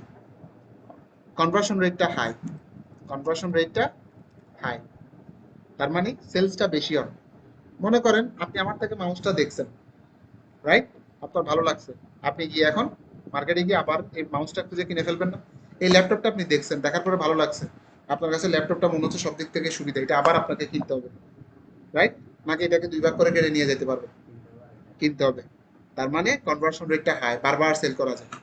এই গেল সুবিধা। ডিজিটাল প্রোডাক্টের ডাউন সাইড কি? ডিজিটাল প্রোডাক্টের ডাউন সাইড হচ্ছে লেস কনভার্সন রেট, সেলসটা কম। তার মূল কারণ কি? আমি একটা মনে করেন টিউটোরিয়াল কিনছি, রাসেল ব্রানসন, অনলাইনে আছে। আপনি আমাকে বললেন ফাহাদ ভাই আমাকে ইয়াটা দেন, এই রাসেল ব্রানসনের কোর্সটা দেন। আপনাকে আমি আপনার কম্পিউটারে লগ ইন করে দিলে হবে না? আপনি দেখতে পারবেন না? আপনাকে কি আর কিনতে হবে? কিনা আপনি কি চিন্তা করবেন যে আপনি $100 বা $1000 দিয়ে আপনি কিনছেন, $1000 দিয়ে আমি আর কেন কিনবো, আপনি আমাকে দেন, রাইট? মনে করেন আমি একটা বই লিখলাম, বইটা পিডিএফ অনলাইনে আছে, আমি আপনাকে বিশ্বাস করে দিলাম, আপনি সেটা আপনার ফ্রেন্ডকে দিচ্ছেন। মনে করেন বইটার দাম $100, আপনার ফ্রেন্ড এটা আরো তার 10 জনকে দিবে, আরো 10 জনকে দিবে, আরো 10 জনকে দিবে, তাহলে প্রোডাক্টটা কি কেনার দরকার পড়তেছে ওদের? কিন্তু প্রোডাক্টটা যদি শুধু যদি অনলাইন পিডিএফ না থাকে, শুধু যদি এমন একটা বই হইতো, তাহলে তাহলে 1 টাকা না হয় আমার এটা কিনতে হতো না, আমার ওটা দিয়ে দিতে হবে। ওটা দিয়ে দিতে হইতো। ক্লিয়ার? এই গেল, এটা গেল ডাউন সাইড হচ্ছে ডিজিটাল প্রোডাক্টের। হাই সাইড কি? Highest commission rate. কেন? কারণ একবার বানাতে হচ্ছে। একবার বানাইতে হচ্ছে একটা পিডিএফ। আমি যদি 1 লক্ষ 1 লক্ষ জনকেও দিই, 1 কোটি জনকেও দিই, একবার। তবে বানাইছি হয়তো কয়বার? পেমেন্টের সিস্টেমটা আলাদা, কিন্তু বানাইছি কয়বার? একবার। একবার। মনে করেন আমি যে আপনার এখানে এই ক্লাসটা রেকর্ড করতেছি, এই ক্লাসটা যদি আপনি যদি অবিশ্বাস করেন, আপনি যদি কি করেন মানে বিট্রেই করেন, অথবা আপনি তো এটা টাকা দিয়ে কিনে নিছেন না, তো অবশ্যই। এটা আপনার জন্য কিনছেন। কিন্তু আপনি এটার রুল হচ্ছে কি এটা কাউকে শেয়ার করা যাবে না, কিন্তু আপনি কি করলেন, চুরি করে কারোর সাথে শেয়ার করলেন, তাহলে এটা কি হয়ে গেল, মানে এটা কিন্তু আমি কিন্তু এটা চাইলে 100 জনকে 1 লক্ষ জনকে বারবার কপি পেস্ট করে দিতে পারবো, রাইট? আপনিও চাইলে দিতে পারবেন। তবে এটা ইলিগাল সেটা বলতে পারেন, কিন্তু দেওয়া তো যাবে। ইয়েস। দেওয়া যাবে না? দেওয়া এই যাবে, কারণে ঠিকই আছে। কমিশন রেটটা হাই। তার দ্যাট মিনস আমি বললাম যে আমার এই কোর্সটা আপনি কি করেন, সেল করেন। সেল করলে আমি আপনাকে, কোর্সটার দাম হচ্ছে 30,000 টাকা, আমি আপনাকে কত দিব? আমি আপনাকে 15,000 টাকা দিব। কারণ এটা তো আমি বানাইছি কয়বার, একবার। কথাগুলো কয়বার বলতেছি, একবার। একবার বলতেছি, রেকর্ড হয়ে যাচ্ছে। তার মানে আমি আপনাকে ওই 30,000 থেকে 15,000 দিয়ে দিলে আমার কি নেই, কোনো প্রবলেম নাই। কিন্তু সেটা যদি আমাকে বারবার বানাইতে হইতো, বারবার তৈরি করতে হইতো, তাহলে ওটা লস হতো। তাহলে লস হইতো না? হাই কমিশন দেওয়া যেত না। রাইট। তাহলে এখন ডিসিশন আপনার, দুইটাকে ভেঙে দিলাম, বুঝাই দিলাম, ডিসিশন আপনার, ফিজিক্যাল নিয়ে কাজ করবেন নাকি ডিজিটাল নিয়ে কাজ করবেন। তবে সব সময় একটা কথা মাথায় রাখবেন, সেটা হচ্ছে select A product that solve problems. সেটা ডিজিটাল হোক, সেটা ফিজিক্যাল। হ্যাঁ, ইদার ডিজিটাল অর ফিজিক্যাল। সেটা বোঝা গেল, সেটা ডিজিটাল হোক ফিজিক্যাল হোক, সেটা মানুষের নির্দিষ্ট কোনো একটা প্রবলেম সলভ সলভ করবে। করতে হবে। এমন একটা, যেটা মানুষের প্রবলেমে সলভ করে না, সেটা মানুষ 1 টাকা দিয়েও কিনে না। হুম। আর যেটা মানুষের কোনো না কোনো প্রবলেমে সলভ করে এবং কোনো কাজে আসে, সেটা মানুষ 1 কোটি টাকা হইলেও কিনে। যেমন একটা গাড়ি 5 লাখ, একটা বাইক 5 লাখ টাকাও আছে, আবার 1 লাখ টাকাও আছে। তাহলে 5 লাখ টাকার গাড়িটা কেন কিনে? সেটা কোনো একটা প্রবলেম সলভ করে, কোনো একটা কিছু আছে যেটার দাম 5 লাখ টাকা হয়েছে। সেম গেঞ্জি আপনি অক্সিজেন বা মুরাদপুর থেকে, বা আপনি নিউ মার্কেট থেকে 500 টাকা দিয়েও কিনতে পারবেন। আবার সেম গেঞ্জি হয়তো সেম না হোক, বাট সেম টাইপের, দেখতে সেম, আপনি চাইলে 50, 70, 80 টাকা দিয়েও কিনতে পারবেন। কিন্তু দুইটার মধ্যে একটা কি আছে, পার্থক্য আছে, অবশ্যই পার্থক্য আছে। যেটা হচ্ছে কোয়ালিটি, ফিচার্স, গুণাগুণ, লাক্সারিয়াসনেস। লাক্সারিয়াসনেস। এই গেল মূল বিষয়। তাহলে এই, তবে আমার সাজেশন হচ্ছে আপাতত ডিজিটাল দিয়ে শুরু করাটাই বেটার। ডিজিটাল ডিজিটাল দিয়ে শুরু করতে পারেন, বাট পছন্দ আপনার, পছন্দ টোটালি আপনার। কারণ ফিজিক্যালও সেল হবে, ডিজিটালও সেল হবে। ফিজিক্যালও দরকার হবে মানুষের, ডিজিটালও দরকার হবে। অনলাইনে কিছু করতে গেলে বা অনলাইন ভিত্তিক কিছু চাইলে সেটা হচ্ছে ডিজিটাল। আর যদি সে যদি ঘরের কোনো কিছু সলভ করতে চায়, তার একটা মাউস দরকার হচ্ছে, তার একটা বই দরকার হচ্ছে, একটা ফ্যান তার একটা দরকার ফ্যান হচ্ছে। দরকার হচ্ছে, তাহলে তার ফিজিক্যাল দরকার। সে অনলাইনে একটা কোর্স করতে যাচ্ছে, সে স্কুলে যাবে না, সে কলেজে যাবে না, ইউনিভার্সিটি, সে ঘরে বসে কোর্স করতে যাচ্ছে, তাহলে তার জন্য ডিজিটাল দরকার। তার মানে ডিমান্ড দুইটারই, উভয়ের আছে। উভয়ের ডিমান্ড আছে। এবং এই যে ডিজিটাল প্রোডাক্টের যে ডিমান্ড আছে, তার মূল ব্যাপারটা বোঝা যায় হচ্ছে অনলাইনে ইয়ারলি প্রায় 10 কোটি ডলারের উপরে, ইয়ারলি না, এটা ভেবে মান্থলি, শুধু কোর্স সেল হয় 10 কোটি ডলারের উপরে। তবে এখনকার সবকিছু অনলাইন ভিত্তিক। সেটা বোঝা গেল। তার মানে এটা থেকে আমরা বুঝতে পারি কি পরিমাণ কোর্স, কি পরিমাণ সার্ভিস অনলাইনে সেল হয়, ডিজিটাল সার্ভিস সেল হয়। সেটা বোঝা গেল। Yes. এই হচ্ছে মূল বিষয়।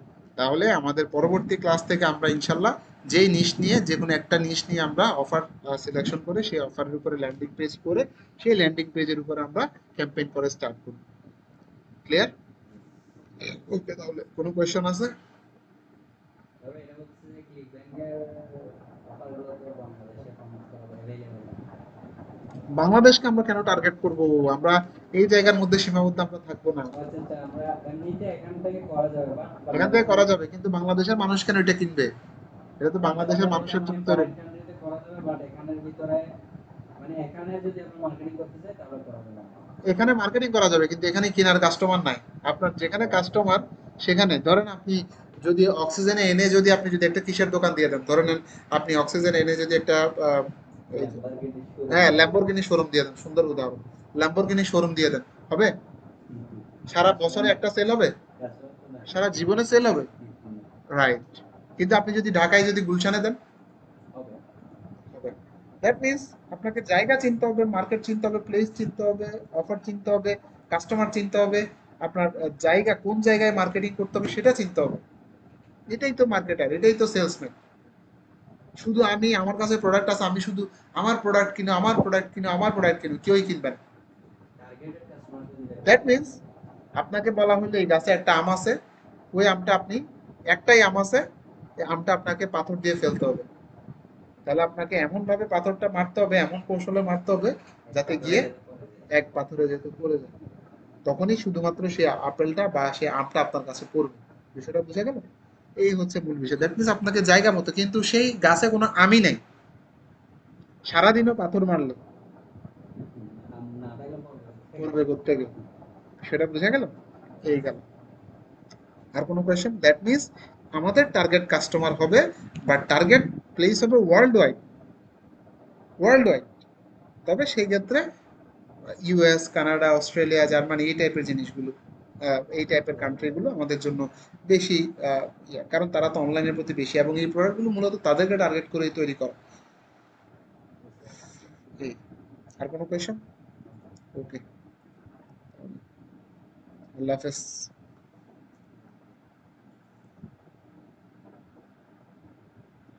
ইমরান ভাই, কোনো কোয়েশ্চেন আছে?